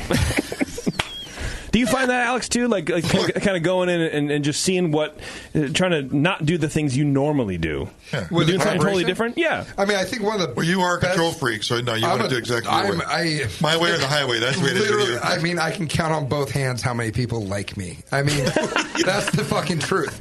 It takes two hands for you. Right? Yeah. One finger on each hand. I'm You tattooed them, didn't you? Yeah. Each one's a name. There's a name. Who likes me? I'm very, very controlling, but I think one of the coolest things about collabs is that you actually have an opportunity to learn from your friends, where it's not, at the end of the day, like, last thing I want to do when I'm not in the brewery is talk about beer. I hate it. Like, so right now you're having a bad time. If I'm out with my friends, I don't want to talk about. Yeah, I'm so miserable right now. I fucking hate you and hate everybody in here. But the good thing is I'm always miserable. So right now it's a constant. So you are my spirit animal. I swear to God. I swear to God. I hate everything but dogs. So now you lost me. Not there. spirit animal. I only like dogs because you're allergic to them, and I hate you. Look at this guy. Henceforth, I love dogs because fuck you. Yeah, that's right. So, no, I think it's a fun way to learn.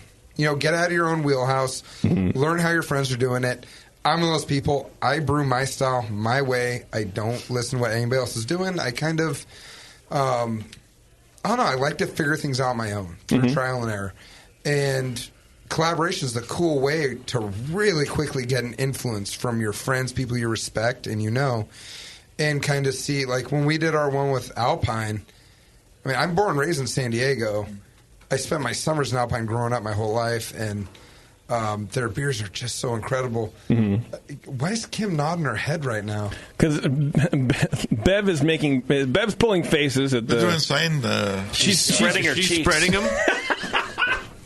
She's practicing for the spreading I'm game. having a disaster in here. I'm just Yeah, I'm entertaining myself. You're throwing Alex off. I'm sorry. And I you should apologize. really, you should apologize again. I apologize again, and I was just drooling everywhere, and it was amazing. It's okay. What are you doing later? Yeah, bring the spreader. Yeah.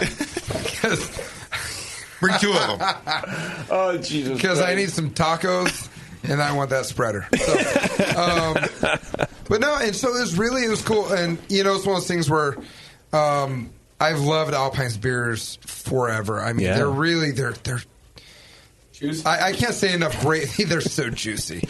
I can't say enough great things about that brewery. And at the end of the day, too, is I never knew Pat or Sean personally before the collab.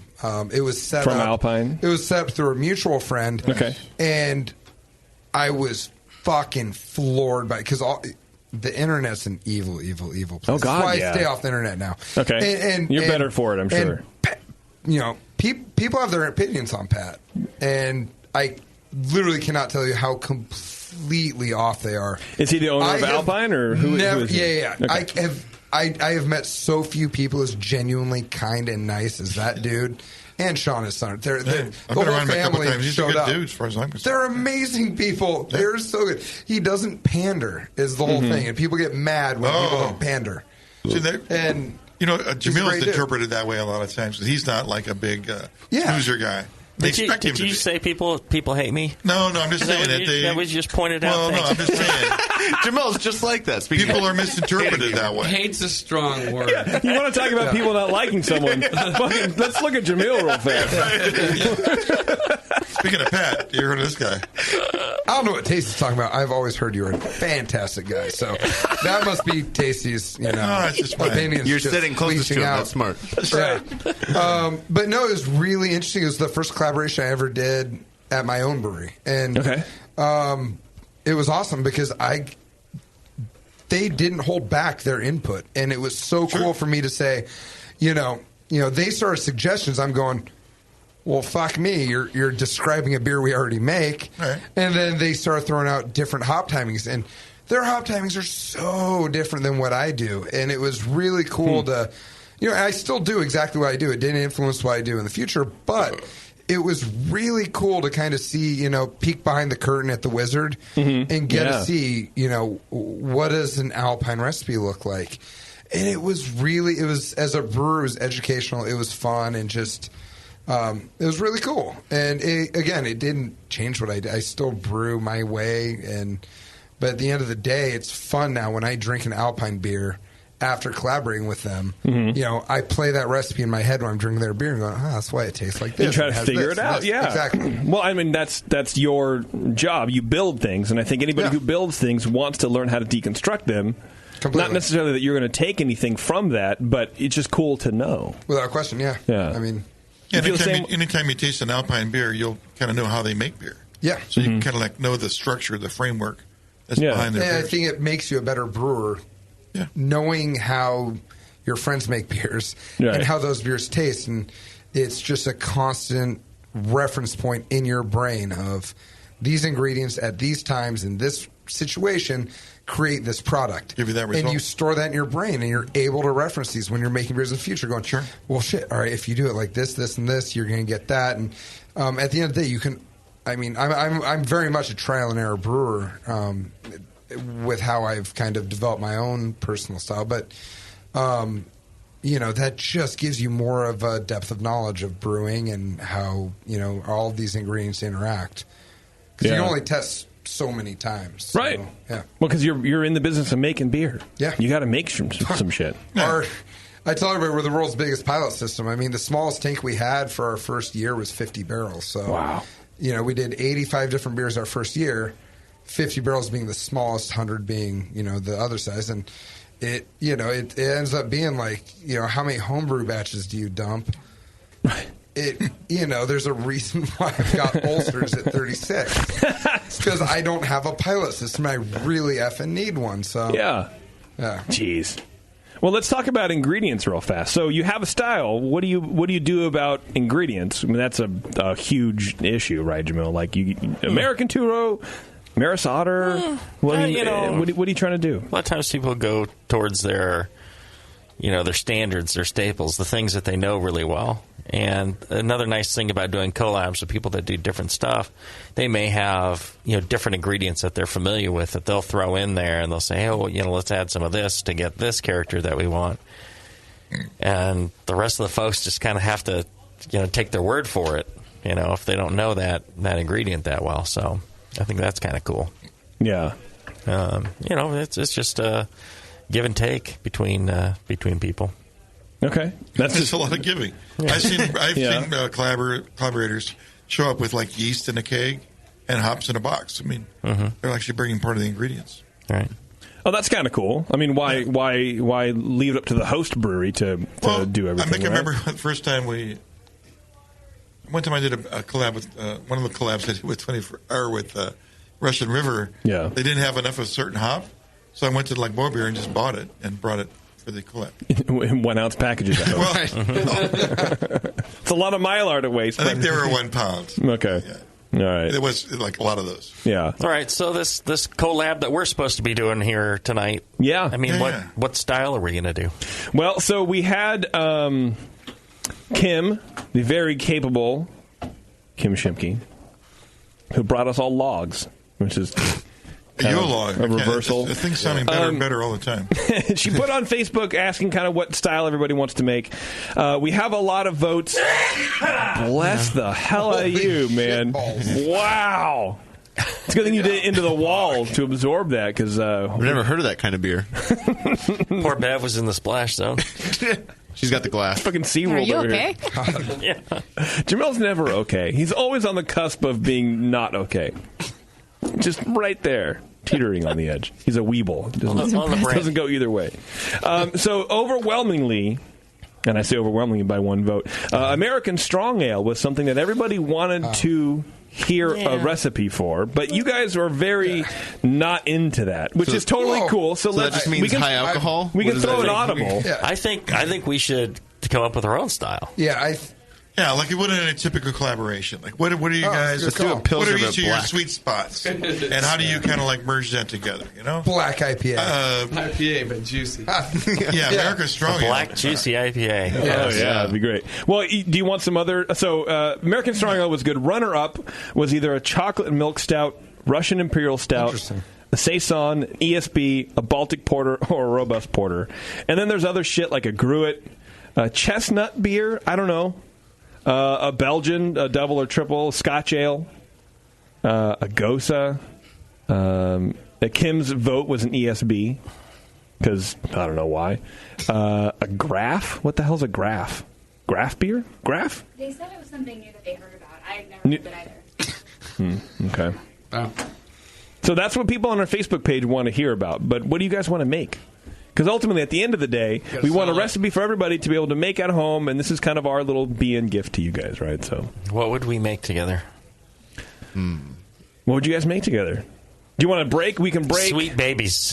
Yes. Hairy let's baby. take a break. Let's take a break. Okay. Let's take a break. That nobody liked. Speaking of ingredients, though, I do want to tell you guys about Great Fermentations. They have the largest catalog of Blickman products on the web, and their staff is some of the best trained in the business to use Blickman products and to teach you how to use said Blickman products. They have top-notch customer service, of course, and same-day shipping on many items. Check them out, greatfermentations.com. They have a special for Christmas, everybody, or for the holidays, for the winter holiday, if you want to be super PC. $1 shipping on all orders over $50. Bulk grains excluded. Of course, use promo code BNARMY50. That's BNARMY50. And be sure to like them on Facebook at GR8 Fermentation, and then on Instagram and Twitter over on Instagram and Twitter at Great Fermentation, GR8 Fermentation. That's Great Fermentations. .com. Okay, we're going to take a break. We're going to figure out this beer style we're going to make, and then we're going to come back and we're going to talk about, and you can listen in on the collaboration beer. It's The Session. We'll be right back, everybody.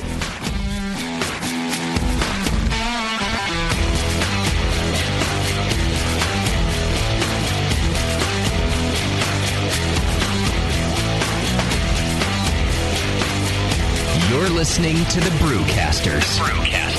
On the Brewing Network.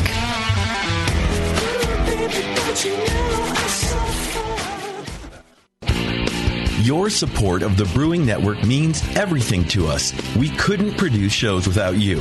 And we love giving you something extra for that support. Like Brew Your Own magazine. You already know it's a great brewing magazine full of recipes, equipment how-tos, discussions of beer styles, and brewing techniques. Whether you're new to brewing and just starting out or you're an old pro, you'll always learn something from the articles in Brew Your Own. Plus, their amazing special issues like plans for building a Brutus 10 system, 250 classic clone recipes, and the Homebrewers Answer Book. Brew Your Own magazine and BYO.com are awesome resources for any brewer, whether for yourself or as a gift. When you subscribe or resubscribe from the Brewing Network homepage, you directly support programs like this. Get a great magazine and support the Brewing Network. Subscribe to Brew Your Own right from thebrewingnetwork.com. Do you know the 3 most important rules in brewing? Sanitation, sanitation, and sanitation. And no one does it better than 5-Star Chemicals.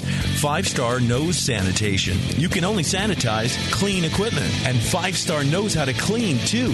For craft brewers and homebrewers, 5-Star has what you need to keep your fermenters, serving tanks, kegs, and draft lines sparkling and free of any beer-spoiling bacteria. PBW, caustic, acid cleaners, Star Sand, SaniClean, lubricants and defoamers, pH stabilizers, and more. 5-Star Chemicals has cleaning supplies, safety supplies, heat exchangers, pumps, hoses, and valves. And 5-Star is proud to offer eco-friendly products that exceed customer expectations. If you have a cleaning problem, you need the 5-Star solution. Visit 5starchemicals.com or call 800-782-7019. 800-782-7019 and get the 5-Star treatment today.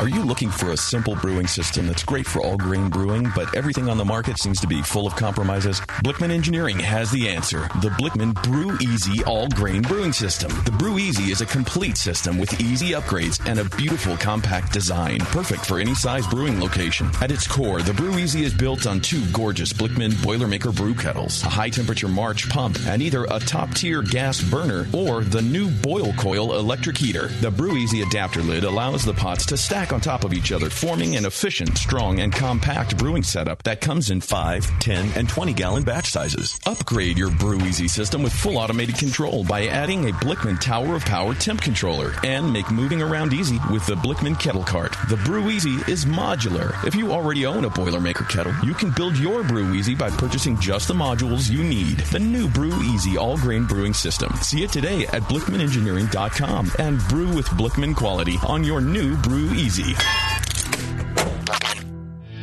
If you work in retail sales, the restaurant industry, or are a new craft beer enthusiast, or you know someone who is, you have got to check out Beer 101. Beer 101 is an online course created for anyone wanting a quick introduction to the vast world of craft beer. Beer 101 covers the history of beer, brewing ingredients and processes, vital stats like ABV, SRM, IBU, and gravity, styles, tasting, glassware, and pairing beer with food. The Beer 101 course is offered by the Brewers Association at craftbeer.com. Also home to the truly awesome Beer Style Finder, a visual guide to every beer style. Quickly play with color, bitterness, and alcohol content to interactively explore the entire world of beer styles with a gorgeously designed interface to your favorite beverage. The new Beer 101 course and new Beer Style Finder are only available at craftbeer.com. Craftbeer.com, celebrating the best of American beer. This is Matt Brynildson from Firestone Walker Brewing Company, and you're listening to The Session on the Brewing Network.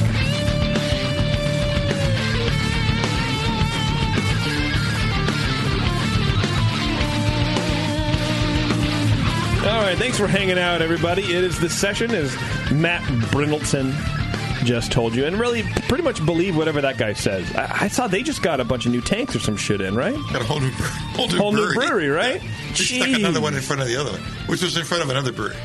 It's like there's like a cascade of breweries. It's like the Russian nesting dolls of breweries. Yeah, really, it is. Right. Somewhere embedded, there's a little bitty one somewhere. That's one that Matt size. Yeah. Little homebrew the setup. Matt size. The balls of that place. Right. During the break, we were playing with a bunch of cardboard dicks. Yeah, we did that. From Ship-A-Dick. So the guys at Ship-A-Dick sent us a pint glass and then a bunch of little tiny cardboard dicks. And now they're kind of everywhere. Jamil got me putting them in my mouth, and Tasty's putting them all over his microphone. And putting Christmas decorations on mine. Doc's got one in his hat. Doc's got one in his hat. It's a Christmas ornament, I swear. I'm going to take a conversation starter. Hey, nice dick. Hey, thank you. Cock and balls. I'm going to take one and put it on my Christmas tree. Sure. I think that'll be amazing. One? Just one. You're not going to put 5 like at the top, like a star. You should string them together and make like Oh, like Garland. popcorn, right, or whatever. Yeah. Yeah. See, Bev, I like it when you think about cardboard wieners. I mean, I'm not going to do that. I have a small child, but you can. You can put a little ring part in of the tip, human anatomy. You know? Right. She's going to have to learn about these somehow, Beverly. You might as well learn about it on Christmas. I'm going to throw this out there. I'm a complete asshole, and I think that crossed the line just slightly. I'll be honest. I wasn't going to talk about her kid learning about dicks, but if that's how this program's going, I'm game for it. So I would actually appreciate it if we didn't. I just want to mention that it's not the first time that joke has ever been made. So by now it's just kind of still doesn't boring, make and it she should have. Anyway, on a previous podcast, that makes it less creepy though. On a previous podcast, we talked about having a on-premise sensor of sorts that would catch us when we're getting out of bounds. That's right. Yeah. Yeah, that would. Maybe you could be that guy. I like your limit. Because we did a lot of shitty stuff already. Yeah. This is the first time you mentioned it. You That's know good. me, and if you think I fit that job, I appreciate it. I'm all for it. Yeah. Well, speaking of jobs, if you want to send cardboard dicks to people that you know anonymously, go to shipadick.com. They can measure up to almost 30 inches long and 17 inches wide. You can ship giant cardboard wieners to people. See, doesn't that seem kind of girthy? Too. That's too I can imagine that is ball to ball. Yeah. That is not the shaft. No. You know. That's huge. Oh, no, otherwise, it's not the girth. Yeah, otherwise you're like, that's quite a ratio Well, there. these little cutouts. Yeah. These little cutouts have a big head on them. The head's like a mushroom Do you head. think this is big? Standard penis. Warren's already challenged. Warren's already thinking that's too compared big, to the shaft. I mean, I'm holding it up, and it just doesn't measure up. They have a dick for almost every holiday. They have a Christmas one, birthdays, football season, election, Valentine's Day. Nothing says I love you like a cardboard dick from shipadick.com. There are other dick options as well, like a box of dicks, which I think is what we got, a glitter dick, or even a bouquet of dicks. Again, all dick orders are 100% anonymous. They are anonymous, so you can freak grandma out. You can ship dick to anyone, even to your boss. So, thanks for the no bonus this year, Dick? Entry into Jelly of the Month Club gets a ship a dick. Right. I'm going to throw it Can I out get there. it temporarily so I can add a bunch of hairs onto the... Oh, gross. Yeah, I would like to put a message on mine. Yeah, I like to You can customize them. You can customize them There and do you go. messages. I want to customize it, really customize Does it. the glitter get everywhere when you open the box? That would be kind of amazing. I'm messy sure glitter that dick? it would. It's like... I think it shoots glitter on you. Hope it's red glitter. I don't think it shoots glitter on you. Please tell me it has an active urethra, because that would be pretty amazing. Oh, God. My favorite is the Easter one, the resurrection, The resurrection. with a crown of thorns. Huh? And it says he has risen on the balls. Oh, it makes you stay longer. No, it's awful. My favorite is the get well soon one, where it only has one ball. The get well soon one? It only has one ball. Oh, it's a sickly wiener. Whoa! Well, you can take 20% off on your order from shipadick.com with this handy code, SESSION. So you type in SESSION on shipadick.com and you get 20% off your order. That's 20% more dicks you can buy. That's 20% more. That's right. So shipadick.com. Can I get one that's 20% bigger? I'm sure you could. 17 inches wide is pretty wide, I'll man. take 20% off the girth for you. Can I get one of me riding it like a pony? Like the end of Dr. Strangelove? You're just like that. Exactly. Riding that fucking My thing. artist can handle it. Yeah. I see a new photo opportunity at GABF. Climb on the like a bull. on the giant dick. Yeah. Oh, ride a dick. Actually, ride a bull. Huh? Got it. Shipadick.com, everybody. Great new sponsor. I love We it. always get into it. Ride them. Right. Okay, so we were talking about the style we were going to collaborate on. You guys are going to collaborate on. I'm just going to sit and drink beer. Why don't we all collaborate on it? You could do that too. Yeah. What did we end up doing? American Stout, I think, is what we kind of settled on. Some sort of stout. I don't even know if we said American. We said stout. Well, I was How trying about to. a BN but stout? A what? Make it how we want a stout to be. The BN Stout. Okay, I like it. You know what I mean, though? I heard BN Stout, too. Before we get too far along here, would Warren be willing to brew this beer? Warren? Maybe we can actually have way to put him on the spot. Maybe we could have it on tap here. Yeah, Under Warren, the bus. Warren will I brew mean- it. Yeah, done. Before collaboration starts, it's already known where the beer is going to be made. Uh-huh. And That's what a good point. What the distribution, That's a good point. What the distribution limitations are, and how far it can go. Yeah, I mean, ultimately, it's for homebrewers, for all our listeners to brew. But Warren, would you like to brew this beer at Loma? All of a sudden, it became a lot more serious. Yeah. Remember when we were having a good time? He was like, yeah, throw that in. I don't care. Yeah, whatever. That's fine. This will be I the beer that collaborate never a lot be like made. Alex does, where it's home field advantage, where it's like, I'll take care of this. Well, there no, you I was go. about to say, You get home field advantage. This is very much like kind of a fuck tasty moment because we had just talked about You how have those moments important it too? is to trust the brewer. That's Yeah. kind of like brew it and cellar it. And you don't First he trust does- Warren. Yeah, don't trust me. He doesn't trust us. It's so straight. Warren, you're going to brew this, right? Please, Warren, please. Oh, I see. So Tasty was doesn't trust basically us. saying that you guys. Jamil and I can't. Yeah. Oh, Got it. That's true. God, I Well, think he's Alex not might be wrong. more paranoid than I am. That's really not Very a far simple. stretch. Yeah. Right. I think everyone's against That me. could definitely be construed that way. I'm getting what you do. Yeah. But American Stout. That's not the way I did it. Whether or not No, Warren wants to we brew just it or not. Yeah. No, BN Stout. We're just going to brew a A stout. stout that we would want to drink. Oh, Okay, okay. so Well, you say BN. What do you mean? there's, Like, what would the BN drinkers like, or what do you mean? Well, no, Yeah, I guess. just meant in general. I don't like. I mean, I think it's nice to faction off styles into specific things, but you know, if you're going to brew two style, me personally, I think American stouts are too bitter for stouts. Okay. I just do we don't. want to go big alcohol, small alcohol? Big. In between? Big. Small. Big. 5.5. I think that's much more challenging and kind of cool. Fine. Which one? Not going to lie, I think the smaller, Big or small? kind of. Smaller. Small? Yeah, I think anything 5, 6.5, anywhere in that whole area is pretty. I love 5, but that's just me. But I can always drop it down. That's the beauty of it, right? We're going to give the recipe out. I can do whatever the fuck I want to do. 6.5. I'd like the taste of alcohol in my stout. I really do. Okay. I It is don't chilly like outside. I don't like dry stouts. I don't We're all like got our Irish hoodies stouts. on here today. Yeah, it's cooler weather too. We like darker beer. That's what you're saying. Okay, right. So this is perfect for the. We were talking for in the appropriate- summertime. We might be talking a different story. Yeah. So what? Let's just say 6%. That's a good average. I can fucks with that. Okay. Sure. A 6% stout. Yeah. All right. Well, now that we got our style, You taking notes, Warren? Where do we start? So you can knock this out tomorrow? Yep. I got Pilsner ready? malt, Is it ready yet? Kolsch yeast, and Hallertau. Yeah. And 10 pounds of cardamom, please. Yeah. Warren never was great on the stout recipes. Oh. All right, so he's outside his you comfort mean zone. bovine that won a medal? My recipe? That wasn't your recipe. Chris had me come up with it. Oh, come on. Okay. All right. Let's call Chris right now. Let's call Chris. Let's get this over with. Settled once and for all. Bam. Okay, so we're at a 6% Stout. BN 6% stout. BN stout. And what? Should be dark. There you go. What are the choices in terms of stout styles? What do you mean? Oatmeal, or Russian Imperial. Well, I think Okay, sweet yeah. stout. cream. Again, I think we make the stout we'd want to drink. You know what I mean? What do you like to drink, Tasty? What's your stout? What's your ideal stout? I'm not a stout drinker. I pass. Okay. Doc? Russian Imperial, always. But we're doing 6%, so that Yeah, can't we be. can that's at the low end of it. You can do it. Russian Imperial Stout at 6%? Maybe they can fake it. No. At the lowest end of it, yeah. No. Be a brewing challenge. 6.5. Are you serious? Yeah. Oh, It doesn't have to be a 9 or 10%. Jamil, is he high? If you're going along the British lines, sure. Really? Yeah.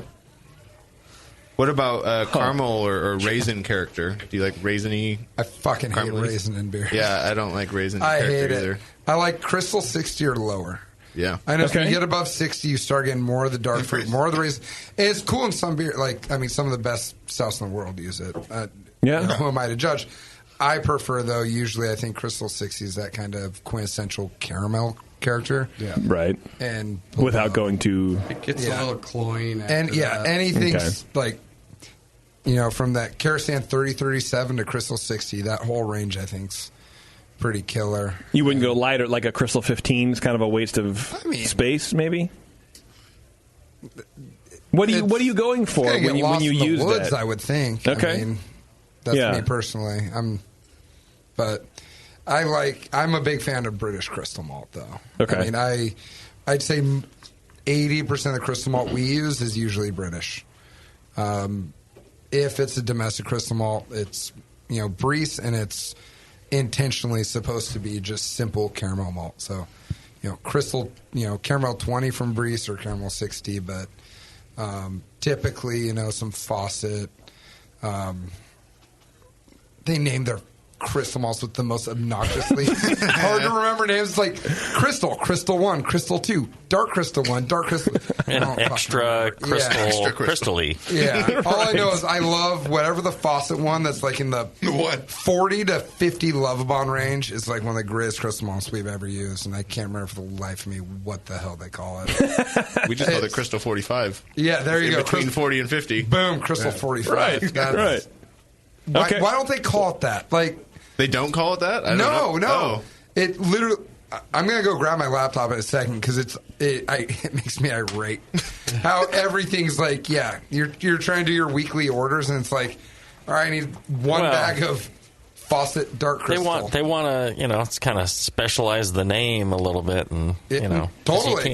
You can't really trademark a number. They do have a Thomas Fawcett Crystal Malt 45L.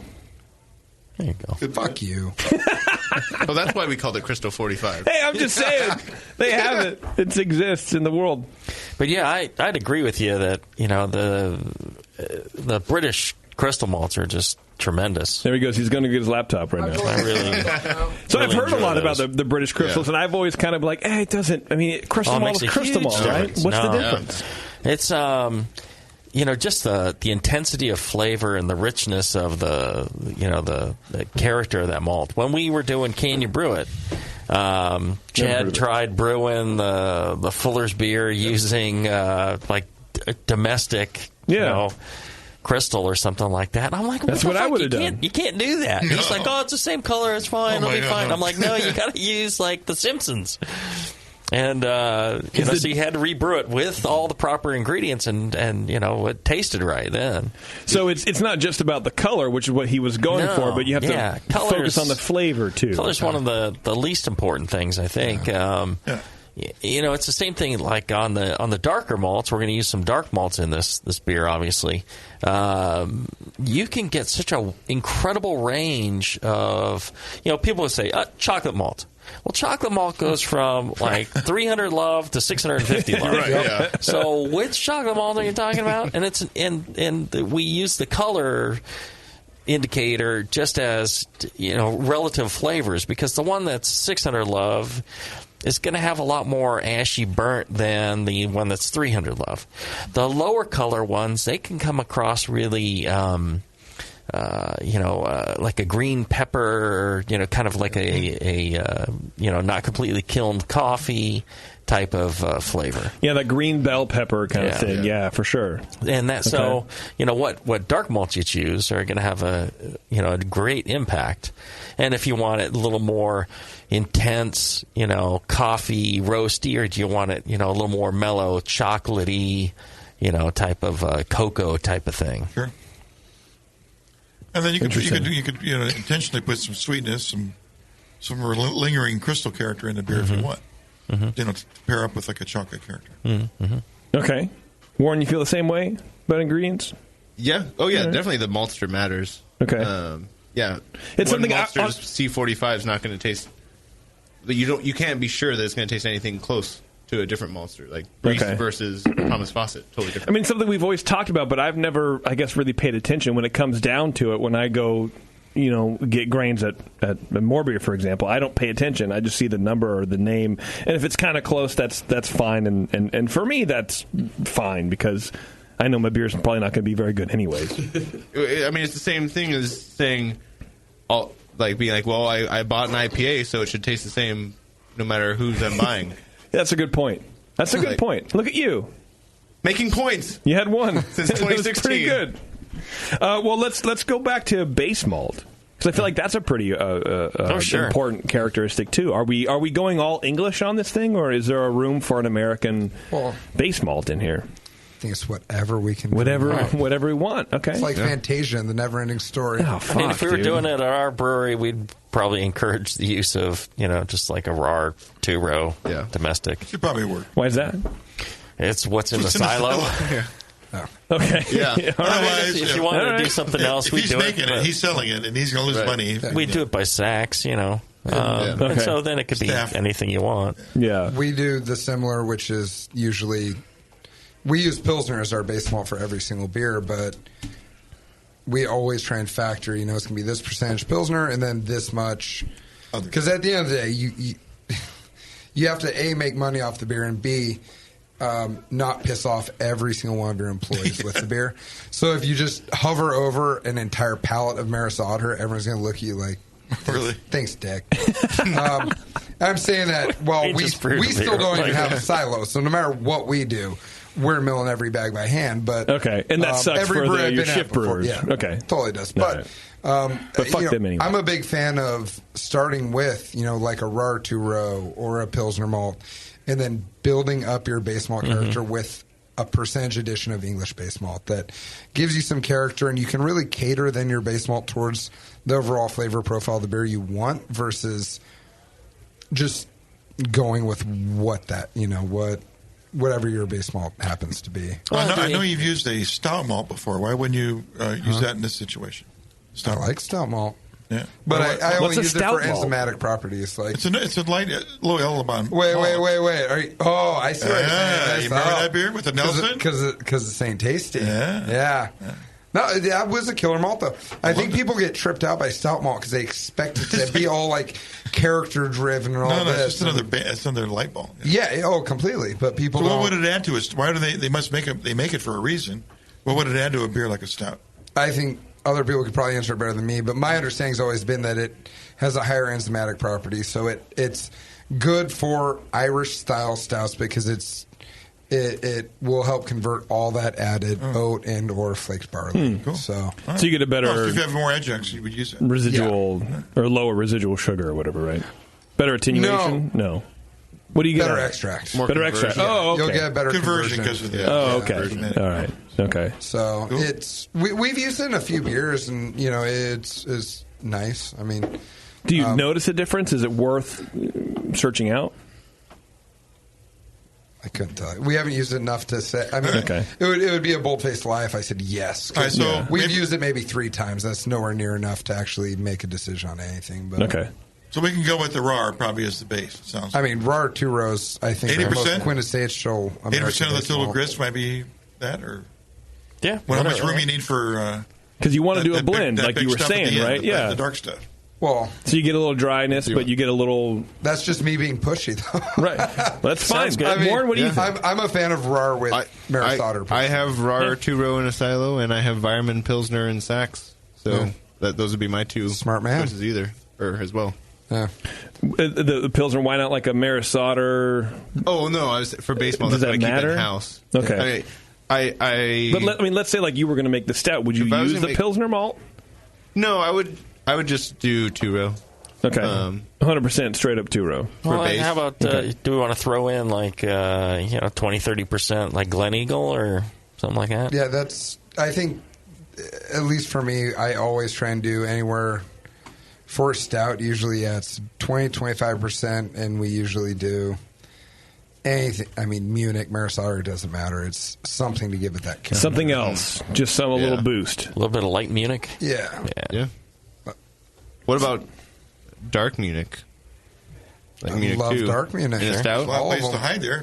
What does that add to? It tends to have a little more intensity of flavor. Yeah. The Munich, I mean, if we went dark, I'd probably cut back on the amounts. Mm-hmm. Maybe drop it down more to like the 5-10%. You get a little too bready. Too much. Yeah. But I was just thinking about making up for not using Maris Otter with the RAR 2-row. Yeah. Okay, so if we went 100% or not 100% 2, but no Maris Otter or whatever, you would do a little more Munich. But if we didn't do that, if we had a little Maris Otter, would you put some dark Munich in there? Does that sound good? Like a rich roundness to the malt flavor? Are you trying to be Did you say reach aroundness? the moderator right now? That's my job. That's what I'm doing. We're shooting a porn film there, right? Yeah. You're talking to the guy without the pilot system. That's true. Yeah. That's true. We're going to refer to you as Anderson Pooper from now on. So. Please do. No, I mean... I'll have a segment called Poop Shoot. I think a more robust base malt edition like Glen Eagle would be better than a small intensity flavor like a dark meaty. Yeah, I've never used Glen Eagle. I'd be actually interested to hear more about it. Like I've never used it. Jamil, you used it. Mm-hmm. What is it? It's a finely made British malt. It sounds floor malted, just by name alone. I mean, you heard it here first. Fucking selling mode, Jamil. One of the reasons we use this for BSG. So we use it in our bitter. It's all Glen Eagle, 100%. 100%. Yeah. Okay. And then we throw in a little bit of crystal. Floor malted. For malted malt. The only, I think it is. My only question is, can people get Glen Eagle at home? Yes. I have no idea. I've just never. Homebrewers can. Yeah, it's not. I think it's not at every shop. You might have to search around for it, but it's definitely available. Shops. Cool. Yeah. Wow. Putting the pressure on some shops. Wow. And that I'd be comfortable, advertisers have it. Anywhere from 0 to 100%. So, what about that? You're 30. You're 100%. Anybody feeling any pain yet? Let's do 100% stout. I was going to say I vote 100% base malt. This sounds. I'm intrigued. All right, let's do that. You want to do it? Okay. Boom. So we're doing a pale stout. Jesus Christ. 100% of the grist is yes. 100% of the base. Yes. Yeah.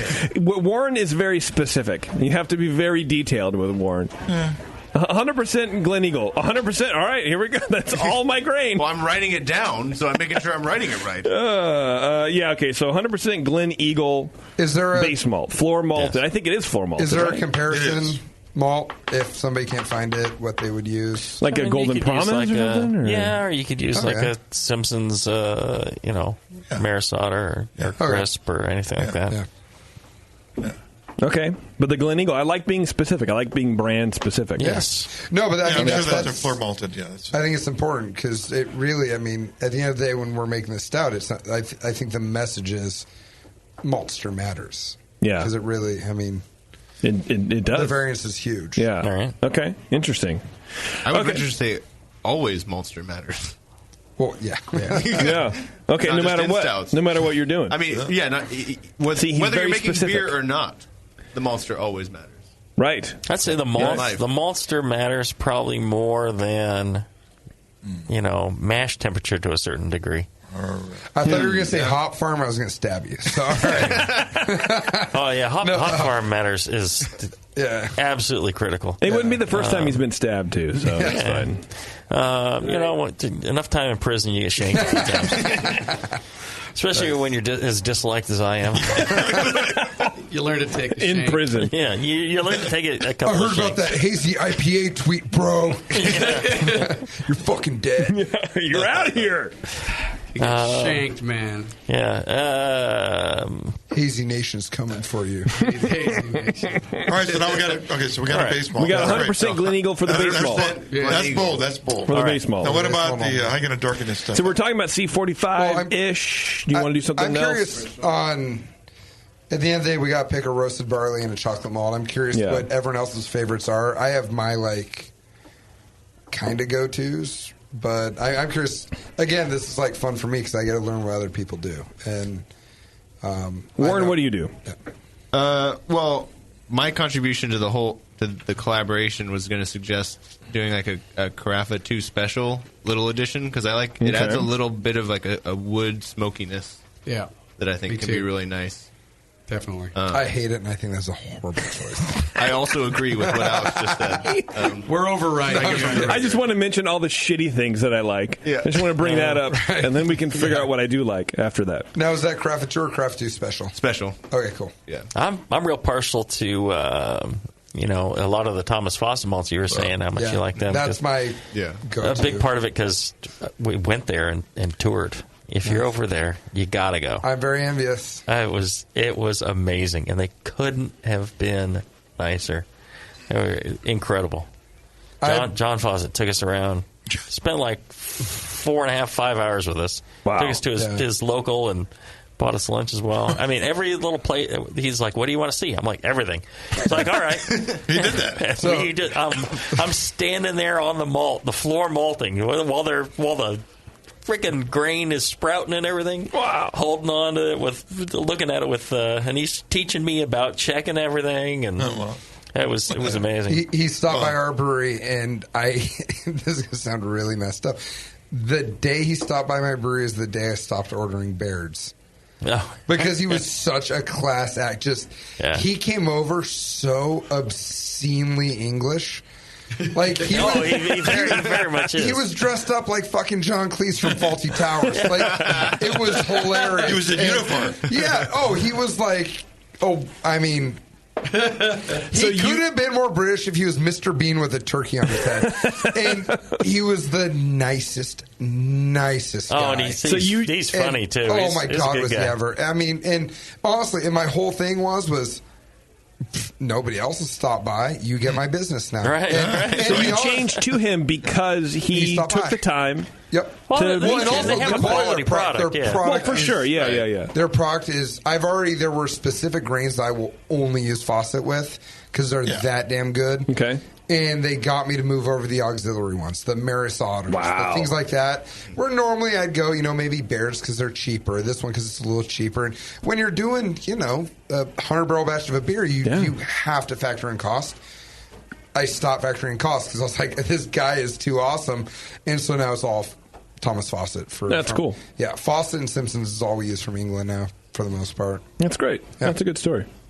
So where did we fall? That didn't sound patronizing at all. No, it didn't. That's a good story. Thanks for sharing. Thank you. You should get your dog in here. He can get some peanut butter off the Get some peanut butter. So where do we fall? So Warren threw out the Craft 2 special. What are we doing for dark grains? I think it. I personally love pale chocolate. I think I am. Like I took all my chocolate. chocolate out of my oatmeal stout, and I just do pale chocolate. Yeah, I think it's my favorite of them all. But for me, it's. Do you want to go cocoa, dark chocolate, or coffee? As your roast profile. Fuck, I don't know. And then good question. But you got to pick one. Yeah, you got to Jamil, what do we want to do? Driving. For me, I'd go, more of the dark chocolate. Yeah. Yeah, dark chocolate. Okay, so we want to focus on dark chocolate. And so how do we get those dark chocolate flavors? Me personally, I really wish it wasn't called this. Breeze dark chocolate malt. There's such a thing. Well, they had an intention when I called it. There is. I really like it because it has an intense I'm not. I loathe milk chocolate. I'll only eat really dark chocolates, and it to me kicks off more of that kind of. It's just shy of that intense roasty coffee, but gives you that kind of nice dark chocolate character. And dry. Okay. Dry. Yeah. Okay. That's why we don't like milk chocolate. We like dry chocolate. Yeah. So we want some breeze that's dark me chocolate personally. malt. I don't know. This is a collaboration. No, I mean, that works. Sounds good. That works well in the beer. Okay. Doc, you're okay with that? Yeah, definitely. All right. Yeah. Breeze. Okay, so dark chocolate malt from Breeze. Yeah, I like to stay away from the really dark roast coffees kind of stuff. More along the chocolatey kind of thing. Yeah, I hate that astringent like Black Patent. Yeah, I can't deal with it. And if you're it's a little higher alcohol beer, so it kind of complements the sweetness of the alcohol that comes through. Okay. So when it really doesn't go well when you've got a kind of a high alcohol sweetie thing, and then you've got this astringency bullshit. Astringency bullshit. Yeah. It's a technical term. It's a technical term. Yeah. Well, it would take a home brewer to explain it. It's a whole thing. So when you're trying to get like that kind of almost bitter sweetness of the dark chocolate, but without getting too coffee-like and too strange. I don't like the ash. I was going to say ash trade is what I think Can't do it. So really dark roasted coffee kind of thing. To me, that's mid-'90s American stout. I can't deal with it. Well, my whole thing is, if it is that, I want the beer to own it. I want it to be dark and ashy and like Pompeii. I want either Pompeii or I want super that more chocolatey, cocoa-y. I want one or the other, and I'm cool with either. Right. But I really want. I like it when a stout kind of owns its profile. It needs to be there. Yeah. Give me coffee. Give me chocolate. Or give me ash. Or get the fuck out. Or get the fuck out. Give me ash. Okay, so I think we should pick the malts and then we figure out the percentages, right? That makes the most sense. So we just need a roasted barley and a crystal and. Yeah. Well, did we want to go with the Carafa Special too? Or do we want to fucking throw Warren's idea out here? I mean, if we want to ruin the beer, we can totally do that. Yeah. I mean, if you guys are going to make me this shitty beer, I guess they have a customer. No, I think Warren actually brought up a good point, which is I don't think it should be a Craft 2 Special has character to it, which I think that's the biggest misnomer is that the Craft Special malts are these like neutral malts to get your beer darker, which is just not true at all. Okay. I think he hit the nail on the head with that flavor profile. It has an incredible kind of woodiness to it, almost beech woody. Yeah. Which you know, age it on there. Then. Well, it creates a nice flavor profile if you're planning for it. Okay. You know, if I don't want that, I like. I sound like a shill for the Black Breeze. Prince. Black Prince. No, Midnight Wheat. The Midnight Wheat. I love Midnight Wheat. I've been using that lately in my oatmeal stout. My whole thing is, here's the thing: you get some Black Prince, you get some Midnight Wheat, you get some Craft Special 3, you get all these, all the three de-bittered grains I ones, use. right? Yeah. Eat all of them. Yeah. The Midnight Wheat you can eat, and you won't be spitting out going, what the fuck did I just eat? It's not that as toasty. astringent. It's a little not good. As, it's so good. It's really nice. I think all of them have their merits, though. I think Black Prince actually gives you the character that you want from a black malt without having the over-the-top astringency. Right. So it's just knowing the malt, knowing the maltster, and what we're trying to out shoot of the for. grape. Right. Exactly. Okay. So. Craft Special 2. We'll just put it on the list. We can totally. Do we want to throw in like Midnight Wheat? Fuck no. We got some Craft Special 3 too. Yeah. Are they interchangeable? I mean, I know we were just talking about each one lends a different flavor, but why wouldn't you use both of them? How dark do you need the beer? I don't know. I don't know. This is a BN I'm just asking. Right, it's a BN stout. Yeah, none more black. Oh, yeah. It's the blackest. Right. I mean, we don't have to. I'm just wondering. So, I mean, let's move on from it. Then, what do we do about here's the thing. Crystal? My only thing would be adding too much. Black malt likes to shatter into very, very small pieces. Very, very small pieces. If we're adding anything with beta glucans or. And I mean, you mix those dark malts that shatter with beta glucans, and it turns to fucking concrete on your false bottom. So you don't want to go. Care. It's Warren skagging after me. You bring up a really good point. So let's also put in. So are we also doing 100%? Yeah, 100% Midnight Wheat. Special? Yeah. Oh, Midnight Wheat. Yeah, 100% Midnight Wheat. Okay, and 4 pounds of sugar. That'd be great. Yeah, there you go. All right. That'll work. What do you guys think about rice holes? No? No, fuck rice holes. Yeah, I didn't think those are for amateurs. If you know your flow rates. And run it all through a hammer mill so it's a fine powder. Okay. That's a good point, too. Hammer mill. Okay, so I'll put Midnight Wheat on just because. Why not? Okay. What about any Crystal? Let's do our Crystal editions. We were talking Crystal 45. Right. British Thomas Fawcett Crystal 45. Which sounds good. I'm a fan of it. Is a weird name. So, just as a fuck you. Yeah. All right. On my order form, it's referred to as Crystal Malt 1. Crystal so Malt 1. So you can see how this gets confusing. Really? When you're looking at Thomas Fawcett's and when you're trying to order, it goes Pale Crystal, Crystal Malt 1, Crystal Malt 2, Dark Crystal Malt 1, Dark Crystal Malt 2, and then Crystal Rye, Crystal Wheat. So, yeah. British Crystal 1 is a 45 Lovabond? Technically, yes. I believe they are what they refer to as wankers when they name them that. So do we want to throw in some oats or some golden naked oats or some rolled oats? I'm so game with golden naked oats. That's all right. He likes it. He likes it. I mean, that's one of the greatest. Maybe that's the name of the beer. Let's get naked. And it adds stability to the beer. Let's get dark and naked, yeah. Let's get naked in the dark. It's dark out. Let's get naked. Mm-hmm. Golden naked oats. All right. Dark spread cheeks. Doesn't that roll off the tongue? Golden naked oats. Golden naked oats. Okay. Golden naked. Okay, so we have. So far, we're just listing malts. Yeah, so far we're listing malts, and then we'll figure out percentages very shortly, yeah. which should be relatively soon because I don't know. So we have British Crystal 1, which is a 45, Craft Special 2, Dark Chocolate Malt, Midnight Wheat, Golden Naked Oats. Okay. And then Glen Eagle malt. Right. Anything else? Any other malt we want to throw in there? Are we not doing the dark chocolate malt, the Breeze? No, we are. Yeah. Should be in I said that, dark chocolate malt. You did? Oh. Yeah. I said it kind of fast. So, is that it? Is that good for our grist, our grain bill? And we'll see. Sure. Okay. Yeah. We've grist. Can we so how much of that dark chocolate would give you the color you're looking for? Go ahead. My one request: can we throw in a little aromatic? Sure. I fucking love that malt. Aromatic. Well, that's got the raisin thing going, though. Yeah. If we're going to brew it at your brewery not now. raisiny. Oh, it's like Crystal 150, yeah. Fuck no. Aromatic. Yeah, it's got raisin. Uh-oh, maybe we can throw it in. Oh, we're going to You fight are a now. fan of the raisin. No, aromatic's like 25 level 25 love, yeah. Yeah. Oh, I'm aromatic. I'm thinking the melanoid. No, aromatic's very, very, very, very similar to my like mistake. melanoid malt, honey malt, that whole family.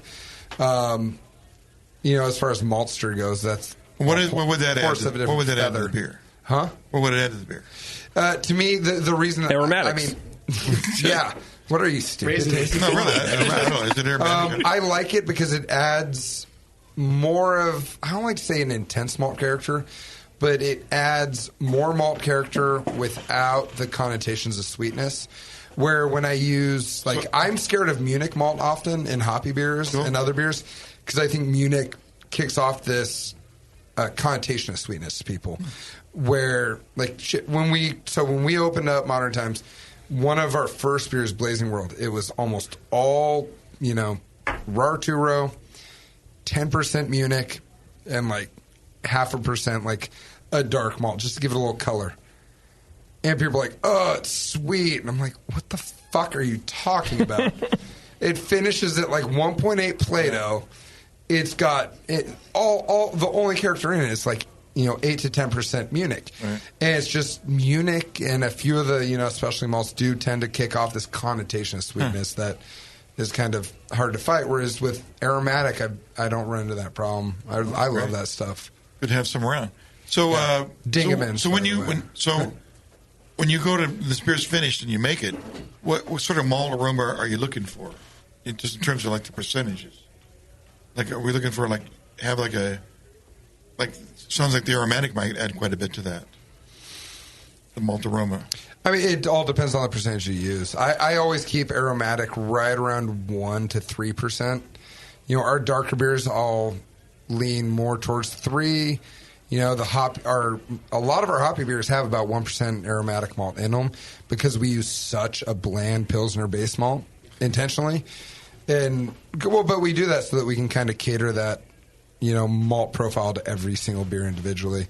But we tend to throw aromatic in most of them. Same base, a lot of different beers. Exactly. Okay. Just get different flavor profiles. But Jamil wanted to fight you on that. You want to fight him on aromatic malt? All right. No. All right, so the malt... It wouldn't be malt, a fight. I'll trust what you say over what I with the addition of the aromatic. I don't know what the fuck I'm doing. With the addition of the aromatic, the malt possibilities are...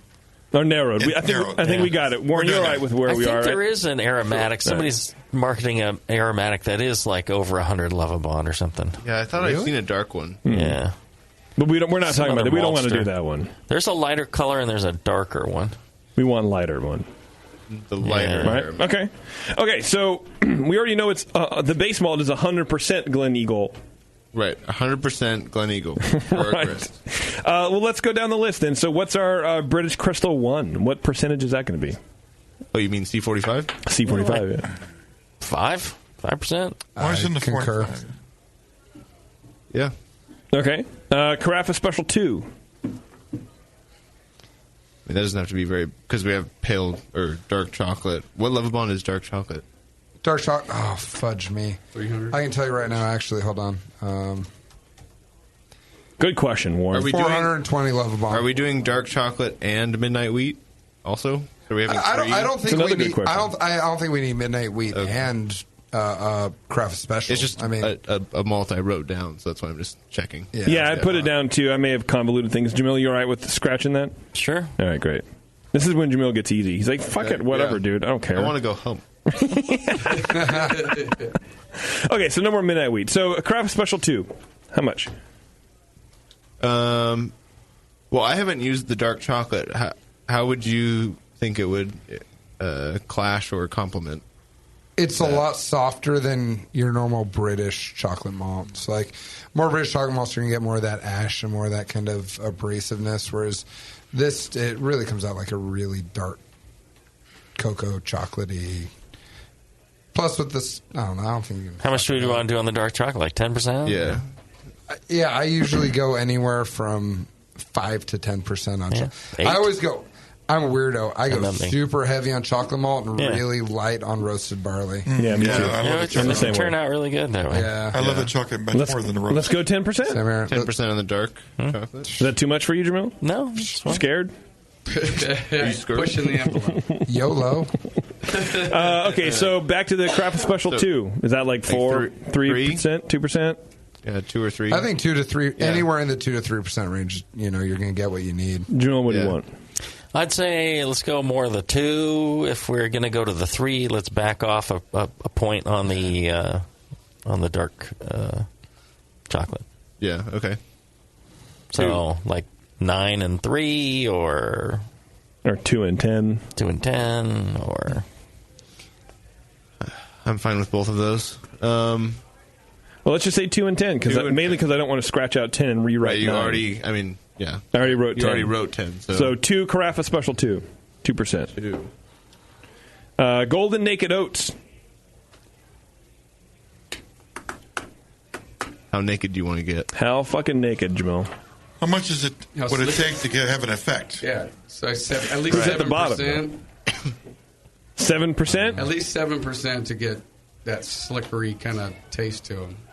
Yeah, you wouldn't go below that. No. So 7%. I concur. If you go too light on them, you don't really get much character. Yeah. And then if you're pushing more, then you're squeezing out a lot of adjuncts. We got a lot of adjuncts in there anyway. Okay. And we're kind of pushing the envelope on that. So interesting. Okay. 7%. Would you be willing to trade base malt for? Well, we haven't even hit a base malt number the base yet. malt's going to be whatever's left. Yeah. I'm just saying, would you use less base malt to get more of the? Yeah. Oh, okay. Yeah, but I'm it's a 6% beer, so you may want to give it more body. Yeah. I see what you're saying, and I agree. I mean, what kind of terminal are we shooting for? Like how big of a beer are we wanting? I mean, I'm curious what you guys would say. I like my dark beers to land like 4 to 6 Plato. Whoa. I think when dark beers get too low in gravity, they end up getting kind of cola-like. Not saying all.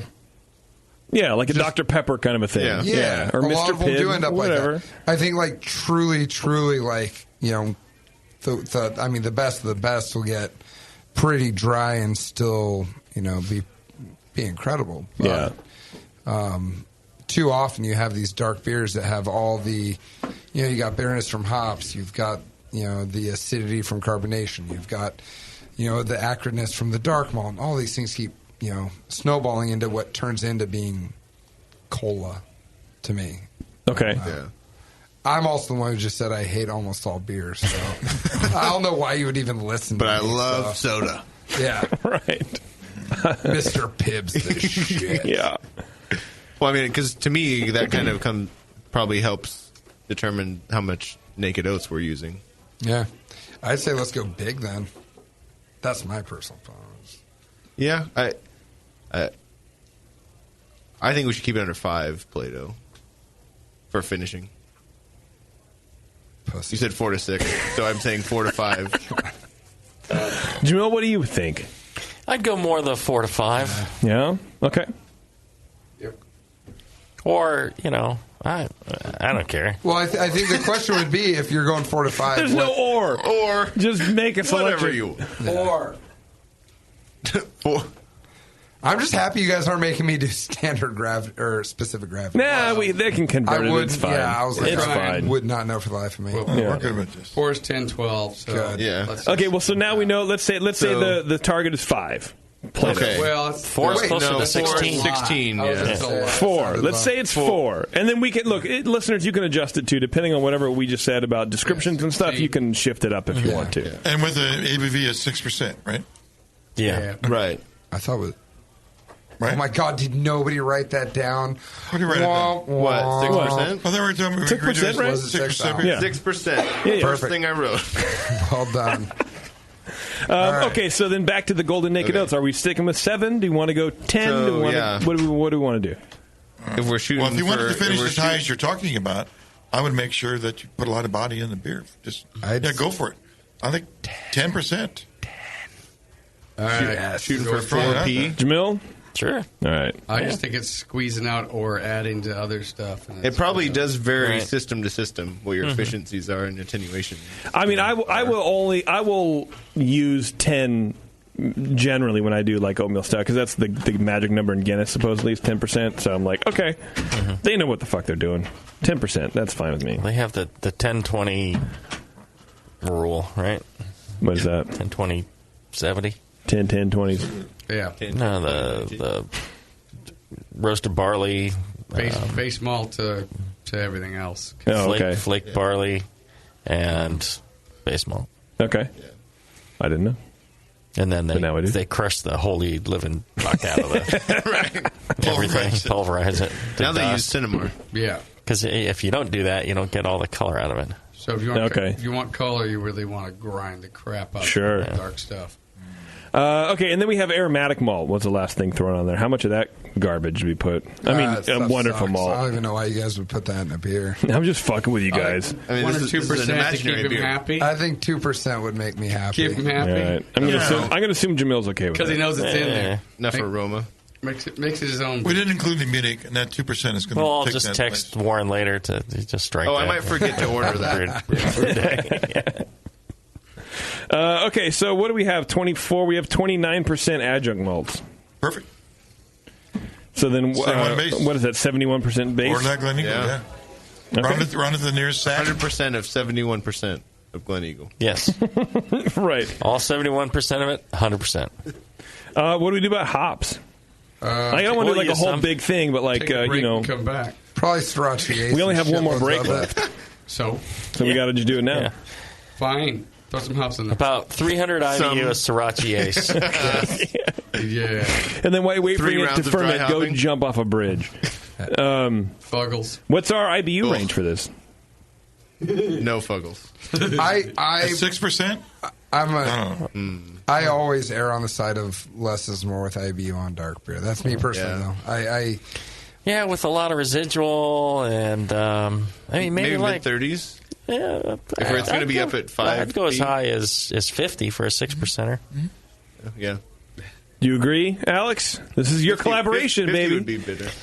Well, it depends on what would you say if we were standing on the brew house floor? No, right now? I mean, all right, 40. I've been really 35. I think 40 is great. 40. Yeah, 30, that's a good 40, compromise. 35, 35. Yeah, 35, I tend to go in the 35 range. Even with our finishing gravity you're looking for. Yep. Really? 35. 35 IBU. It's not going to be sweet. Like I wrote down Yeah. a You're talking about just final body. gravity of 4.5. Yeah. I wrote. Okay. I do. So 35 IBUs. I like 35. Let's do 35. I appreciate 35 to you 40. guys conceding a little on that one. Sure, why not? Sure. Fuck it.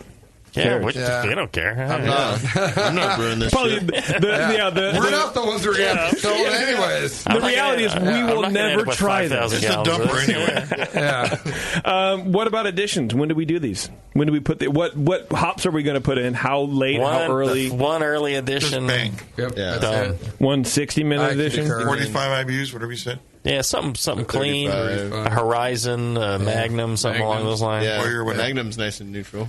Let's just say Magnum. Magnum. Okay. Do we want to have a little English character or no? Are we doing American? Did we say that? We didn't really decide. It's the Brewing Network Stout. Whatever we want. Whatever we fucking Yeah. What do we like? I'd say you could go some English yeast. You could go some American yeast. Oh, yeast. Yeah, depending on what you like. I think since we're doing the Crafted 2 Special has nice woody notes, I think like one of the woodier English strains, like, I mean, I know London can kick off some nice little, like, woody notes. Right. Or London 013? Yeah. Boom. Boom. I'm pretending I know that's the number. I have no idea. You're like, yes, that sounds right. I'm so bad with it. 013. So what fermentation temperature would you... Well, wait, hang on a second. Let's get back to the hops real I've fast. got a question. Yes. Have you guys compared German to American Magnum? Because Magnum's one of those varieties that you can get both continental and I always US. just buy them at Target. Oh, okay. I go to the pharmacy and buy a couple of magazines first. Amazon. You can go on Amazon. I just use German. They deliver in 2 Magnum. days. So Yeah, I like I haven't compared them. That, and there's a bunch of clean hops nowadays. Like Horizons are real clean too. Yeah, I like Warrior's my go-to if I want to. Warrior's an excellent one too. Yeah. To me, I get a little bit of an English hop character from Warrior. Well, then let's go Warrior. Magnum's more neutral. I like Magnum, but Magnum's more neutral than Warrior. Yeah. Let's do Warrior. Fuck you guys. I like Warrior. No, anytime a beer can be confused for another style, go ahead and put that in there. So, okay, so wrote Magnum. how much of the IBU? Well, you can cross it out. How much of the IBUs are going to come from that? All of it. All of them. All of them. It's a 60 Right at the beginning, Yeah. bam. All 60, That's it. 60 minute, and that's it. That's One it. time. Hey, it's not black IPA. We're making Right. motherfucking You and all stout. your goddamn hops, JP. Okay. Go right in there. Yeah. All right. Save it for your IPA. That's why we're moved on to fucking yeast so quickly. That's right. It's Done. Just put it in at the beginning. And that's it. Yep. That makes me uncomfortable. But okay, so Tasty, fermentation temperature you were talking about? Yeah, what are you thinking?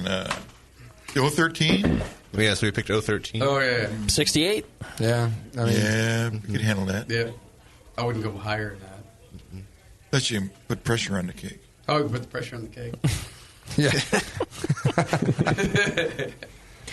Okay, 68. It's 68 it is, everybody. All right. And let it rip, Tater Chip.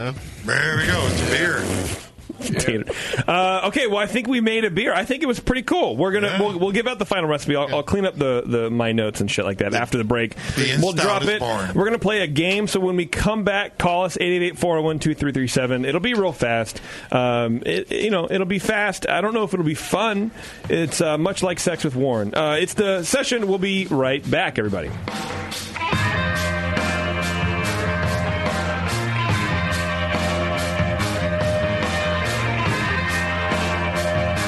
You're listening to the Brewcasters on the Brewing Network.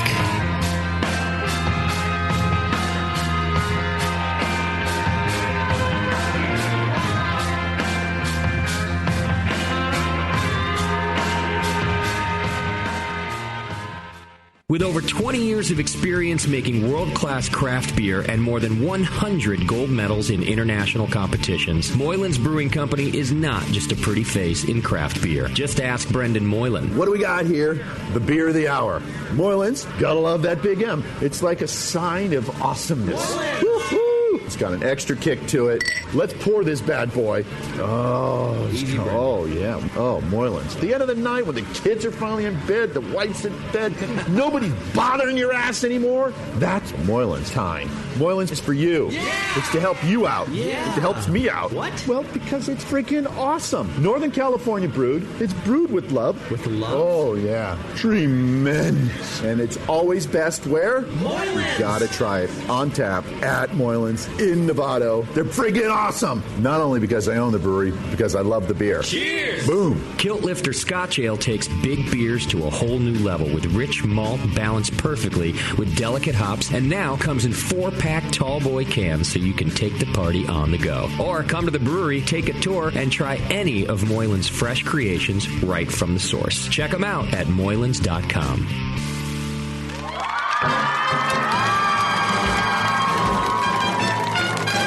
BN Army, have you heard the latest at HopTech? Since HopTech has doubled in size after a huge expansion, Jade and Roberto can stock even more of the best quality homebrewing supplies and equipment. Over 60 kick-ass varieties of hops and malts, monster truckloads of quality brewer's yeast, including White Labs, Y-yeast, and multiple dry yeasts. They even have all grain systems from Grainfathers and Ruby Street Brew Systems, thanks to Jade, the brand new all-grain brewer.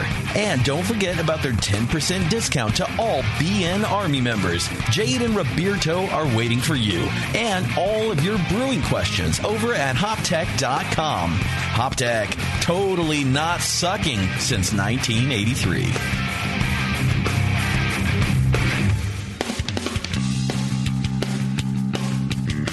Hey, my brewing brothers and sisters. This is Jamil Zainashev, and I want to tell you about Heretic Evil Twin.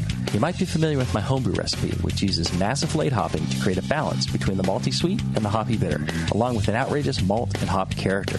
I wanted a beer with the same bold hop and malt character, so we played around with the homebrew recipe until we were able to make a great commercial version too. We've created a beer rich in malt character, full of caramel, toast, biscuit, and an ever so subtle roast note. On top of that, we piled in an insane amount of Citra and Columbus hops at the end of the boil, as well as in dry hopping. This damn-the-cost approach to hopping gives Heretic's Evil Twin a great blast of citrus and tropical fruit that can't be matched by any other hop. The result is a bold, malty, hoppy, but easy-drinking beer. This is our top seller, our flagship beer, and I couldn't be prouder of it. Cheers. To find Heretic beers near you, click on Find Some at hereticbrewing.com. Hey guys, what'll it be? I'm not sure. What do you recommend? A lot of people seem to like the Hefeweizen. Is that a German Hefeweizen or more of an American-style wheat beer? I'm not sure, but I can give you a taste. Okay, great.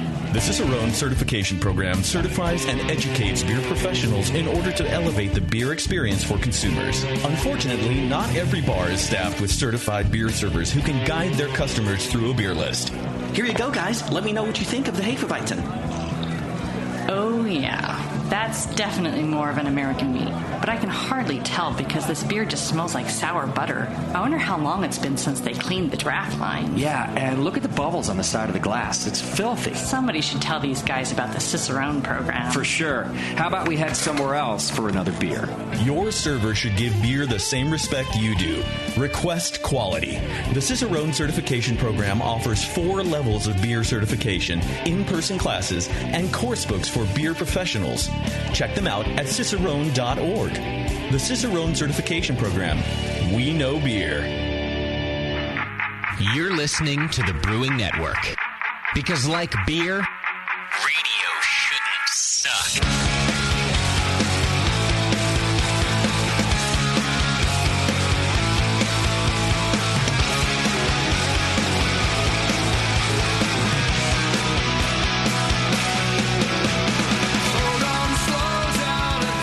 All right, thanks for sticking with us, everybody. Oh, yeah. Have to eat a little food here. But before we get too far afield, I do want to tell you about the AHA Member Drive. There's no, they're contrary to popular belief, there's no B in drive. Anyway, it's as good through December 24th. Anybody who joins the AHA through the Brewing Network, if you hit the Join the AHA link now through Christmas Eve, which is coming up, everybody, using promo code BNARMY, will receive 2 books mailed to their home address, as opposed to anything else. The books will be Wood and Beer, a Brewer's Guide by Peter Buchart and Dick Cantwell. And, of course, the Great Designing Great Beers by Ray Daniels, possibly my favorite brewing book. It's ever. real good. But, of course, everybody knows, right, with the AHA membership, you not only get these 2 great books, but you get Zymergy, you get the electronic version of Zymergy, you get member discounts at bars, breweries, homebrew shops. Of course, paired with that cool free Brew Guru app, you can find those deals a lot easier. So check it out. Join the AHA through the link on our homepage. That would be really cool. You got a lot of cool stuff. They love us even more.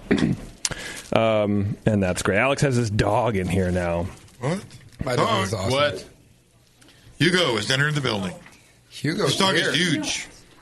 He's a fucking killer. Like 11 pounds or something. Fucking murderer. Dude, yeah, you know what he murders? Both you and the dog are gingers, which is, I find that very interesting. Well, own it. He's my son. Are his ears dyed? Like, did you dye his ears? No, he looks this awesome. He goes to the best colorist, He's I must literally, say. tell me, have you ever seen a better looking dog in your life? I saw a blooded one on the side of the road that looked a little bit. Yeah, do you want me There to was be one honest? with a bigger dick than that, yeah, for sure. For the record, look at the size of my dog and look at the size of his dick. Dog has my a dog bigger is dick in swinging his hat some serious than your dick. Proportionally. Yeah, proportionally, that's a huge dong. Well, really, it's just a sheath. We don't really know how. He's got no balls. His so. scab. He looks. He has the fucking hugest underbite ever. Oh, he does. Well, yeah, he does. Well, here, He got holstered there. That's we'll what see what he's packing. Kim, can you help out here? No, I can't. I've been that help for Red Rocket. Oh my God. Okay, so He's a handsome guy. Anyway, so yeah, what were you saying, JD? well, let's. I just want to hit the recipe again because we kind of finalized some bullshit.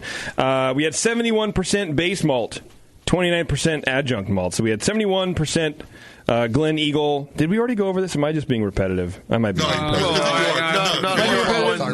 on one pass. All right, so 71% Glen Eagle malt. That's what we decided for the base malt. 5% British C1 or C45, but Alex says it's C1, so it's 5% of that. 2% Carafa 2 Special. 10% dark chocolate malt. 10% golden naked oats. 2% aromatic malt. And 35 IBU target using Warrior. All of that addition goes in at the boil at the 60-minute mark. And then use White Labs WLP 013 London Ale for fermentation at 68 degrees. That's it. That's our beer. That's a lot. Yeah, 6% alcohol. Finishing gravity of 4.5. So please brew this beer, and let us know how it turned out. Maybe everyone here is shit. Anyway, call me 888-401-2337. I have a game called Spread 'em that you're really gonna like. Yeah. I have a feeling. So, you know what? We've been this might suck because we've been having internet issues all day. So I don't know if we actually have any live listeners right now. Nobody's live. I don't even know if we're really live. I know I'm archiving it, so it'll be fine. Hey, Ben, I'm not alive right now. Are we live, like chat room wise? Are we alive? Because that's really going to fuck my game up if we can't do that. We're going to have to get 4 Can we just find Tinder a random dates? AOL chat room? I think and just do an age sex check. Yeah, let's get serious in here, everybody. Florida community live chat. Let's see what's up. We can bring in 4 Yep, we're good. random. Somebody's calling right now. Oh, okay, great. So 888-401-2337. Help us play this game. Spread 'em. Help us spread them. Help us spread them. Speaking of spreading them, homebrewers, you are in for a special treat, if you know what I'm trying to say. White Labs has been collecting yeast strains from all around the world for more than 20 years and keeping them locked away until now. Through the Vault program, you have an opportunity to order new, creative, and unique strains from White Labs that have rarely, if ever, been available on a commercial scale. Check out the full lineup of strains available by visiting whitelabs.com/the vault. And put your pre-order in today. Don't wait. Your order could be the one to push through the next strain into production. I think that's pretty exciting. So, okay, here we go. You have the power. Bev, did you happen to print out the words yet and all that kind of shit? Okay, cool. And you're going to tell me who the callers are. So this is a game we kind of just made up on the fly here, but I think it's pretty good. So we're going to take these things. What are these called again, Doc? They're cheek retractors. Cheek retractors. Yeah. So when you put them in your mouth, they spread your cheek. Let's see. Yeah. They spread your cheek, and you sound like a fucking idiot. Yeah. So you can't enunciate very well. You can't enunciate very well at all. You can't say B's, certain letters. D, D, E, F, G. Yeah, right. Your TH's kind of suck. You can say like H. Oh. F, F don't do. F's you can't do. Yeah, no F's. D's you can't do. D's you can sort of say. Sort of say. The F hold on. You drool a lot. Oh yeah. The best part is trying to like drink with these in. Like it's just because there's no bottom lip, right? It's all spread apart. What are these used for, Doc? Mostly for pictures. They like student films. It's a dentistry we thing. We have to take pictures. Adult keep pictures. Them out of the way. Don't use them too much for actually working on somebody. Okay. But really, what if I'm taking the drug? You know what I mean? Magic magic drug. I don't want to keep my mouth open. Well, then I have other stuff for that. I see. Okay. Usually it's for pictures. Okay. Because sometimes I have to take records to send places. And so you spread the cheeks and do the thing. Yeah. All right. This fucking mess. Oh, that's a different thing. That's all a different thing. Yeah. But I actually. Let me use these. No, those are warrants. Don't put those in. But I saw somebody on TV. He's touching the video. Just show us how you're doing it. Oh. They had me in the Like this. display. Yeah, like that. Okay. And I said, that doesn't work. So you have them sideways. It's like TV braces. Just the other day. Yeah. They look more like a headgear, like a retainer. Right, yeah. Huh. Not everything on TV we see is accurate, huh? Well, now that I called them out. Everyone spreads them different. Everyone does spread them different. Looks like we have a full caller list. Bev, where's the box of this shit? We need a box? Where'd you get these? Amazon. Okay. What do you charge for all your dental $11 for one? I think it's $2.50 there. $12.99 for a box of 24. There you go. So who wants to play? Who's going to play? Warren, are you going to play? You have your own dock. Are you going to play? Wait, you're going to make me use the one Doc rubbed all over the desk? You can. No, but you set it down on the desk. We're going to buy new ones because I think we need larges. I think everyone here has a big enough fucking mouth. Stacey, you don't want to play. Alex, you're playing. When I be playing, this is like Alex's dog size. Does Captain Underbite? Kim Shimke. Use the microphone. Kim Shimke will be playing. Kim Shimke's going to be playing as well. Yeah. Could be playing in my place. You can do both. You can be a participant and a camera still woman. work. Also, speak into the microphone as well. Thank you very much. You also need headphones for the lovely Kim. Okay. Fucking rookie. JP. Jamil Yes, sir. took him home with him. Oh, I'm sorry. Yeah, Jamil left. Jamil, he was tired. Jamil's left the building, by the way. Jamil's left the building. Sorry, Boo. What's Bev doing? What are you doing with the man? Fuck. She's like beating you with headphones. Smack the shit out of me. Do we have the words and all that Get kind you of good stuff? and liquor it up, then we take advantage of it. Right. Wow. Oh, hell yeah. It's all a part of the spread process. All right, while Bev gets that, let's meet though. our callers. Let's see if I can remember how to do this. I'm never good at this. Caller 1, it looks like we have Jared. Good job, Cam. I thought it'd take you forever to put those. Jared, is that you? Yeah, I'm here. How you doing, buddy? Slow learner. I'm doing all right. How are you doing? Pretty good. I'm doing all right. I'm about to get my cheeks spread. I'm a little nervous about it, yet slightly aroused. But you can relax. Yeah, well, just relax and take it in is what you're saying, right? Pretty much, yeah. Okay. Hang on a second here. Let it spread, How do I man. put you on hold? Let me try that. Did you do it? I think so. I don't know. Who knows? Try it again. All right, and caller 2, is this Ross? It is. How you doing, buddy? I'm doing good. I'm upset Jamil isn't there because he's always talking about dick. I am, too. I think we talked about it so much that he had to go and do something about it. Too much dick. That makes sense. Too much dick. All right, hang on a second. And then caller 3, Blobber Glob. Hi, guys. Hey, buddy. I'm eating Doritos and eating brie and drinking beer, so I'm relaxed and lubed and ready to go. Doritos and brie. And lubed He's your listener base right there. Fuck. I didn't know there was going to be this much dick talk when I showed up. Neither did I. Is this normal or no? It's about average. I've only been a couple times. And Fit right in, Oh, I'll be Alex. honest, the amount of schlong talk's been impressive. Has there been a lot? I don't even notice it anymore. Well, especially since we introduced Ship a Dick. I literally thought for a while we're just going to call it the Gooing Network. This is I think we a should. lot of lot of dong references. All right, Blobber, hang on a We're all second. about the dogs. Yeah. And then we have Shoe Brew. Shoe, are you there? Yo, right. what's going on, JP? Not much, man. Okay, well, I think we're going to try to get everybody back on the line, if I can do that. Okay. We should have all the callers. All the callers? So I can explain to you guys the game. Basically what it is, again, we're putting the cheek spreaders into our mouths, and then we're going to go around the room, and we're going to... Retractors, thank you. We're going to go around the room. Bev's doing all the it way now. in your mouth. There you go. And we are going to... Spread them that wide. We have a bunch of homebrewing words in a hat. Abby can make that face without the retractor. And we are going to try and say the word, and you guys are going to try to guess the word.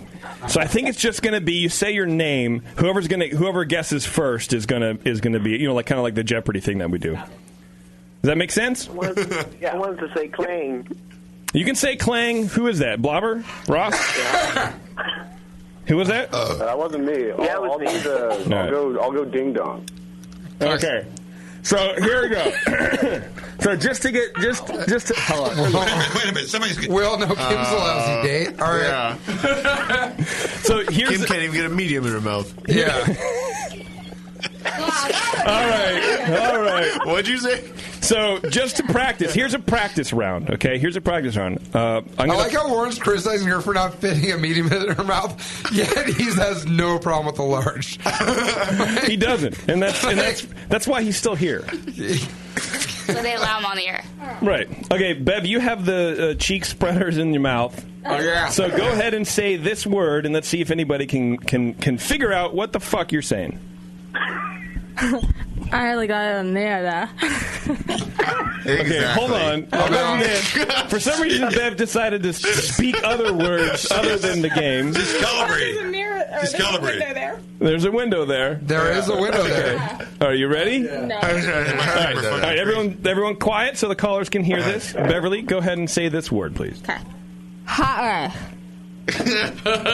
Clang. Hot break, shoe brew. Well, we had Blobber clanging first, but did you guess that, Blobber? Hot break? I'll say yes, even though it was not true. Bev's actively drooling. But Shoe Brew, you heard that. You heard it. Hey, Doc, did these come with like a tampon kind of thing? All right, so we're going to go on. Shoe Brew is going to go first. Okay. Warren, why don't you start? Spread your cheeks. Oh, that one didn't count? No, that was just a preliminary thing. That was a test run. Draw a word. A test run. And give me a thumbs up when you're ready to say the word, my friend. Jeez. Are you ready? Okay, everybody be quiet. Let's let Warren say this word. Bottle. Ding ding. Shoe brew. Who said ding ding? I don't even know. Ross, go ahead. I think he said lauder. I couldn't hear what he said. He said louder. Louder. No. Okay, Did I say it again? Guess again. Wait, did I guess or did I I have say no it? idea. Can you say it again? Yeah. Yeah, go ahead and say it again. Of course I can. Shoe brew. I got a guess. Shoe brew, go ahead. Lager. No. Was it lager? It was not lager. Okay, go ahead, Warren. Bottle. Pull the beard out of the way. Anybody else? Ross and Schuber have already guessed. Jared Blobber, do you know what it is? No. Did you say Hugo? Right. Go ahead, Warren, and tell them the actual word. Bottle. Bottle. Bottle. You can't say bees with these things in your mouth. Wow. Yeah, bees the lip word. Yeah. Oh, this is probably the dumbest game I ever came up with. All right, Doc, you ready? Spread your cheeks first, or maybe not first, but whatever. All right, this is going to be Doc. Everyone, be quiet and let's focus on what Doc is saying. True. Okay, Shubru, go ahead. Trube. Is it Trube? True. All right, Shubru, you got it, baby. Good work. Shrub. Alex, are you ready for this? Hold on. All right. My dog. Is Hugo playing? I'm so glad I'm not playing. Hugo is playing. How do you even brew without a dog? Does your dog follow you around the brewery? Literally, he goes up on a brew deck with me. No, I'm not kidding. He knows. Trust me. He's I never super thought cool you with were the whole brew deck, and yeah, he just in it. He knows the fucking brewery. He knows not to go on the cellar floor. Okay. He knows exactly where he can go, where he can. He's a fucking cool ass dog. Does he clean the louder? Spread your cheeks. Put your spreader in. All right. Fuck. Hold on. There you go. How comfortable is this? It comes naturally. Yeah. Okay. It's revenge. All right, everybody. Let's listen to Alex. Didn't know that he's getting this one. Yeah, he's pretty good. That's how I felt. No one's getting this one.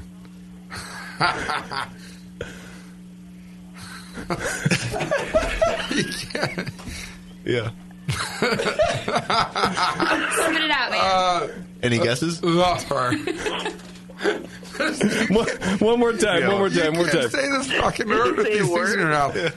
Love her. Okay, go ahead, guys. Guess. Jared, go ahead. Just say something. Lauder. Lauder. Is it lauder? No, that was a stupid response. All right, Jared, you are out. Ross, Blubber, Schubert. You got a guess? Love her. Listen to me. Love her. Schubert, let's find You're gonna break that tonight. Schubert, go ahead. What are you saying? Lager. No. God damn it! You're stupid. Ross, do you have a guess, buddy? Shoot, you're dumb. I'm just saying it sounds like Doc at the end of the night, man. I have no idea. It sounds like Doc. And it's always been lager and lauder. I mean, we've said those 4 different times. It's obviously not that. Blobber, do you have a guess? Listen to me. I would like to know what actually, through all the gibberish, who's actually saying the words. This is Alex. All I can hear is a lot of laughing. Okay, this is Alex. Everyone be quiet. Let's let Alex say this word. Go ahead. The clue is... Luffer! It's Luffer. Okay, there you go, Blobber. That's it. Luffer. He said it like 12 times. Laufer. Laufer? In what process in the brewing process do you have laufers? When you're done, you put your loafers on. Oh, yes, got a good point. All right, Alex, pull your spreader out and say the word, please. It was buffer. Buffer! I got it. Yeah. Oh, right. Literally, yeah. I had no chance. I use a lot of buffers when I brew. My favorite part about Blobber is half the things he says end up being questions. Oh, right. I use a lot of buffers when I brew? Yeah. Well, Kim. I'm eating Doritos right now? I exist on this planetary plane.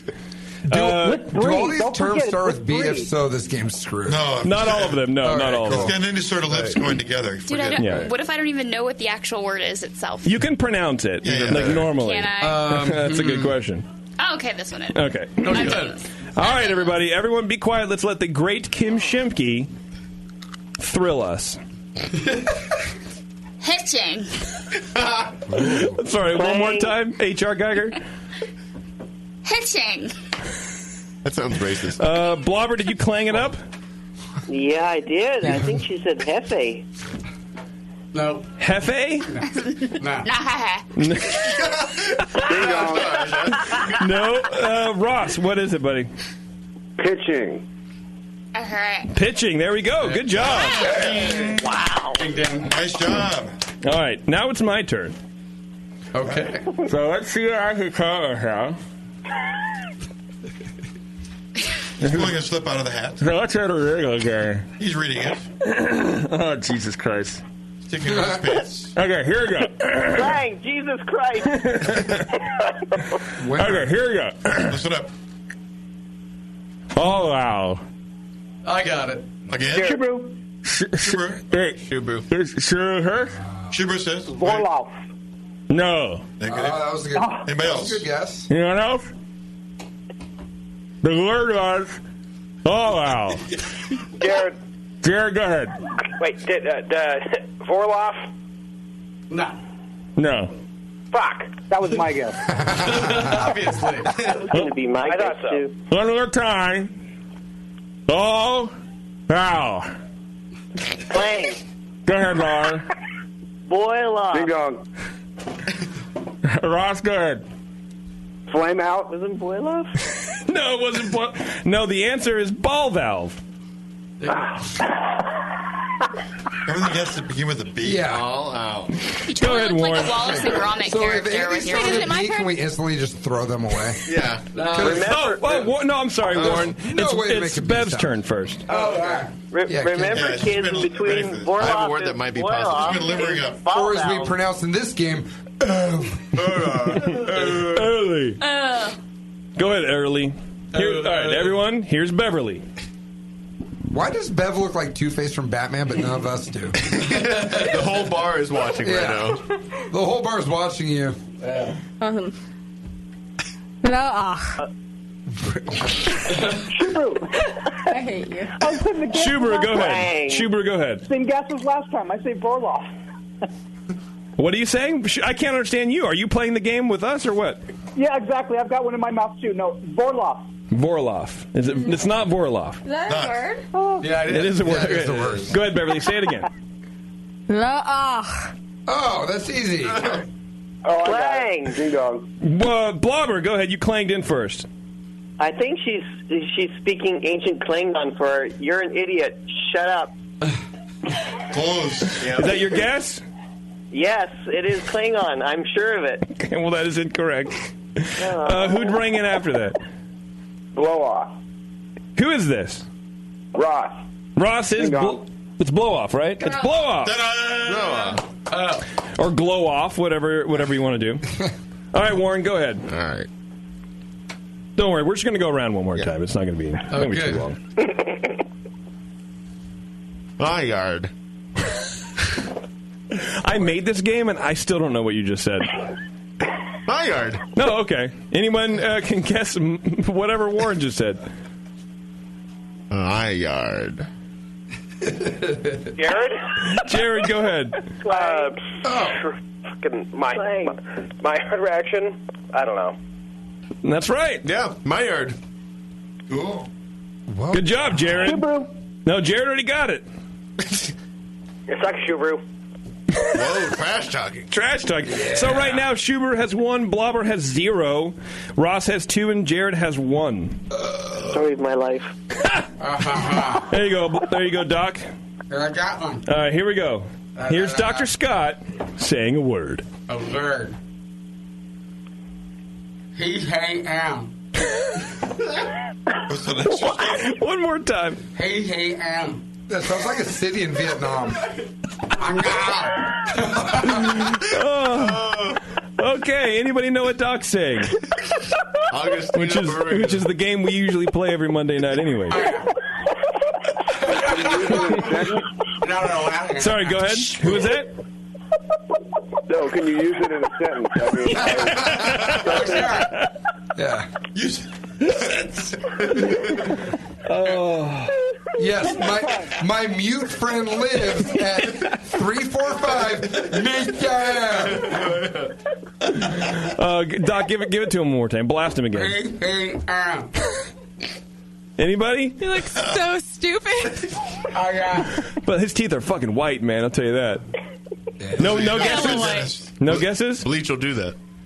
Come on, I'll use it in a sentence. Okay, use it in a sentence. We often learn that he ain't at the end of the line. Oh, that helps a lot. At what age did you lose your hearing? Playing. Okay, go ahead, Blob. This is the end of something of the boil, but I'm going to say it's to check your gravity. Okay, no, you're stupid. Okay, take him out. Give us the word. PPM. PPM. Wow. Wow. Put it back in and say it again. Yeah. All right. No, I get it. Oh, yeah. All right, Alex. Wait a minute. I got to start to understand this language. Make this a good one. Wait a minute. If you had to say parts per million, that might help. PPM's better. I like it when nobody gets it. Can I get a different one? Yes. Because I see what you're saying. I see what you're saying. All right. Bob Bondurant? Bob. Okay, I don't know. He's the guest. Can I get a different? Yes. He just doesn't want ones that start with a B. You're accommodating him They because all he's a fucking guest? start with B. I'm a guest. Well, yeah, but I like him. That's beer, you know. Fuck off. That was mean. I'm just kidding. Fuck. Literally, they all start with B. Just go through those. Just Come on. No. Well, I want somebody to What do you get want? this right. Okay. Oh, fuck, nobody's getting that. Stop putting him back in. That's not the game. Yeah. You drew it. How are you allowing this? I don't know what to do. You put the hat away. Just keep Oh, drawing. this is a good one. Okay, here we go. He described a Oh, handful. He got This one. one's easy. If you guys don't get this, I mean, I mean, Who wants a challenge? yeah. Put it in your mouth and take Put it in your mouth. Talk around it. anytime Casey says that, I do it. All right, hold on. Go for it. Spread it. All right. You don't need Okay, here we go. Here's Alex. Here it goes. All right. There it is. Cold drink. Hey, you got a C? What? Blobber, go ahead. It's cold break. Goddamn right it is. Yeah. All right. Blobber with a point. I'm picking the one that Alex was too afraid to say. Okay, go ahead, Kim. Well done. Take one of his rejects. Show him who's boss. Yeah. She's just showing off at this point. Keep doing when I'm laughing. Stop. I'm going to take one Alex could do because I can stretch my the mouth bigger wider. side goes on the yeah. There you go. Yeah, like this. There you go. Got the camera on her. Blending. Jared. Jared. Blending. Yes. Blending it is. See, that was easy. Or I'm just really good at this. That was the B word? Yeah, no, we're all very I'm just good surprised with my that you're mouth good at this open that thing, wide. stretching your mouth. That's what like she bending. Pro status. Okay, this is gonna Squad be goals. this is gonna be a good one. so far, here, hold on. Car, Shooter has 1 point. Water has 1 point. Ross has 2 points. Jared has 2 points. All right. Okay. Here's Whatever. Why do I understand that? I don't know. Doesn't matter. Just try to win. Because there's no B's in it, that's why. That's right. Really, this game should be called Pronounce Things That Don't Have B's in them. Pronounce the E. They did fine with blending. This game's the he's these. She's good at blending. Yeah. Okay, here we go. Here's another word. You ready for it? Yeah. The word is polyphenol. Oh, that's I got it. Yeah. Christ. I heard ding dong. I got it. Polyphenol. God damn it. Yeah. It's the number of I said syllables. it like high heel. Yep. That's it. So, do we want? No, that's it. Okay, so I think the winner is Ross by 1 point. Yay, Ross! Way to go, Ross. Followed up closely by Jared and Blobber and Shoebrew with 1 point apiece. Womp womp. Ross knows how to spread them. Thanks for playing, everybody. Ross, I think you're on line 3. I'll leave you on hold. Don't stay on hold. Just send me an email. Send Beverly an email at BEEDO. I'm going to send her so many fucking emails from fake email accounts. At thebrewingnetwork.com. Ross, and then a really white last name. Yeah. You're getting a lot of them from me. All right, thanks for playing. Thank you. Thanks, guys. Thank you. Bye. Ciao. Ciao, says the European. He's not really European, I guess, Canadian. but whatever. Euro trash. Canadians are Europeans, essentially, right? Euro I mean, they're far enough away. No, that's not how that goes. They're closer to Europeans than us, I guess. That's not how that goes? No. Why not? They're not European. They're not in Europe. Oh. Well, I'll tell you what. Europeans are known for their sexual prowess, right? So you could be European at home. Go to adamandeve.com. For a limited time only, you get 50% off just about any one item. It's very hyper-limited time. I mean, you might as well just do it now because it may not even... when you select your one item at 50% off, you'll also receive 3 free adult DVDs plus a free exclusive gift, and they'll even throw in free shipping on your entire order. So you got 50% off, 3 free DVDs. You also have the special gift, which is a Power O vibrating ring. So your dog Hugo could throw on a Power O vibrating ring and take you to Pound Town. Take me to Pound Town. Can't wait. Yeah, and free shipping. So AdamandEve.com. Use code BNARMY. That's BNARMY at checkout. AdamandEve.com. Everybody. Warren, what's our Twitter game today, buddy? The Twitter game was wondering what the theme for 2017 is going to be. Okay. And what is that theme going to be, my friend? Steve says, same as every other year, drink to forget. I like that. That's pretty accurate. Yeah, I mean, old Steve here. Okay. We try. Dale says, theme should be to try... Okay, grammar. Theme should be not to die for at least 3 of you. He didn't pick which 3. He said, no, for at least 3 of who is that? 3 of incredibly Dale. That's another subject. Yeah, at least 3 of us. We're all on the death list. 1, 2, 3, 4, 5. I mean, I'm hoping he means you, me, and Bev.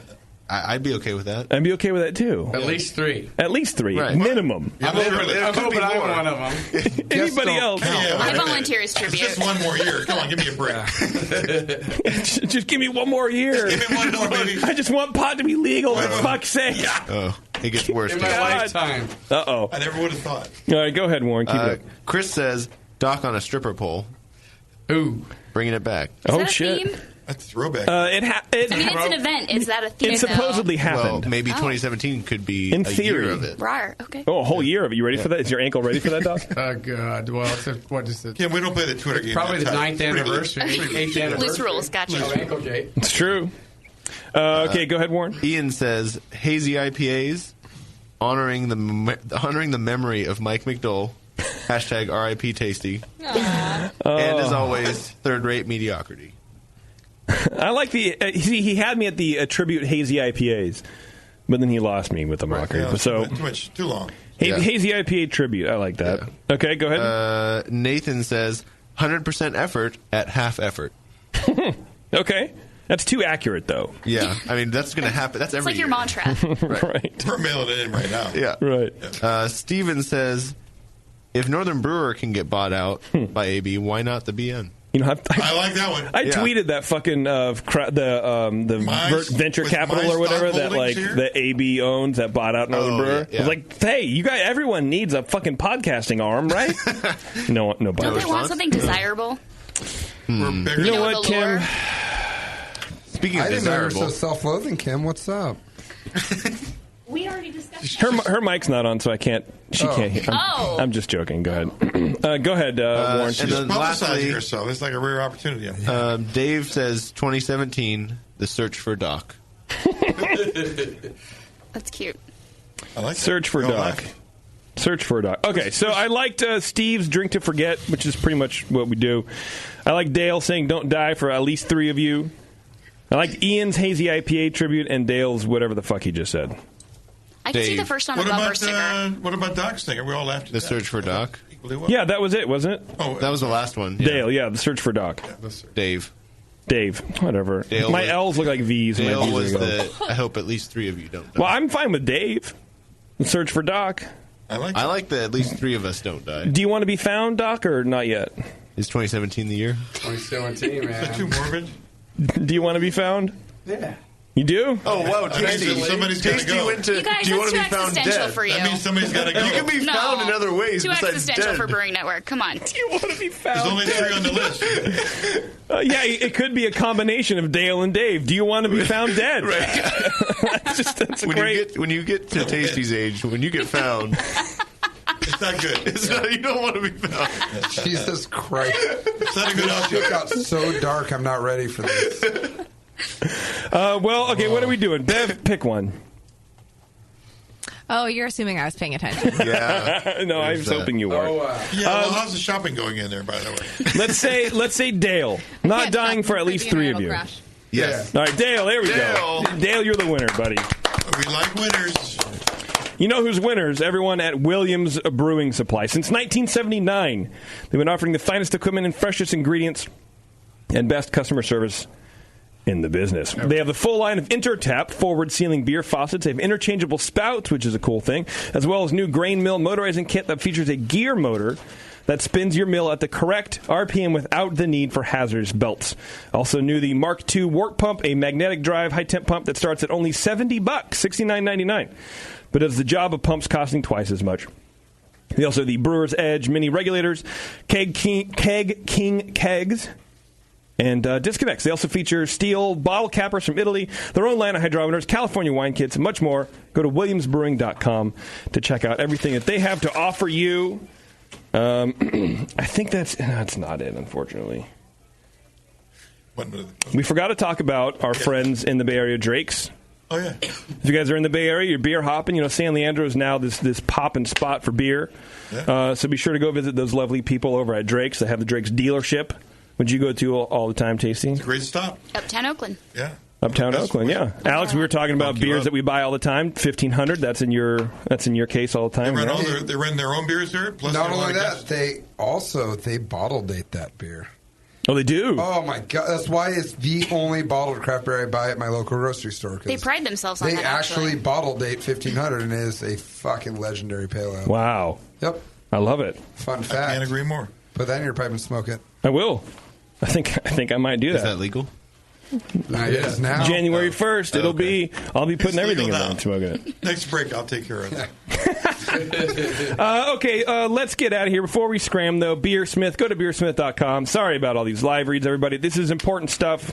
I didn't manage my time very well, but don't let that fool you. Go to beersmith.com. 21-day free trial of the best brewing software in the industry. I swear to God. Beersmith.com. Brad over there is an awesome dude, and he's been supporting the Bean for a long time, and you guys should, if you don't brew on Beersmith, you should do it right now. All right, Warren, are you ready for the things? No. Okay. Really? Oh, yeah. Okay. No, I was going to play it anyway, but I just wanted to make sure. Okay. Alex, thanks for joining us, dude. I appreciate it. I think the collab was a great success. The beer tastes amazing already. Sounds like a great beer. Yeah. Fucking A, right? Everybody brew it. Kim, thanks for coming down. And I don't know, thanks for hanging out. This has been a cool 2016. Been and fun. next It's year. over. It's over. This is it. We're off for like 3 weeks or some shit, right? You know the schedule? Do you know the schedule? Do you know the schedule? We're off for 2 weeks. It's We're off for 2 for the weeks. holidays. Okay. We have a show on the 9th. Guest to be determined. Yeah. Perfect. Maybe it'll be this part 2. Justin? It's going to be Hugo. It's going to be Hugo. Justin might Just be sitting the there. guest. Hugo's just sleeping in your arms there. Coolest fucking dog ever.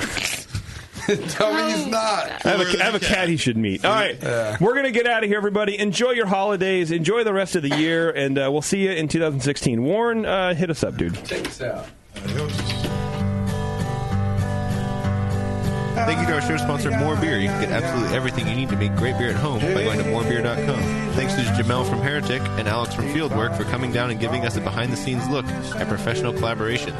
There's even a new recipe to prove it. Merge your love of Disneyland with your black of engaging podcasts and go to earsuppodcast.com as JP, Terrence, Bevo, and Taryn talk about all things Disney. Go check out Moscow's Hop Cartoons over at hoplifestore.com. Get on Twitter for some good beer insight and homebrew info. Follow Nathan Smith at Nathan Homebrew, Mike McDowell at Tasty McD, JP at Major Jip, and Warren is stuck over on another Beardy. At another beer. Today's show was produced, and your host has been JP. Be sure to find the Brewing Network on Facebook, Twitter, and Instagram. Yeah, I don't even know my own stupid internet handle thing. You did great, Ward. I should have made you do it with the cheek spreader. Oh, man. That would have been amazing. All right, everybody. Take it easy, Wool. We'll see you at some point. Merry Christmas. Go eat logs.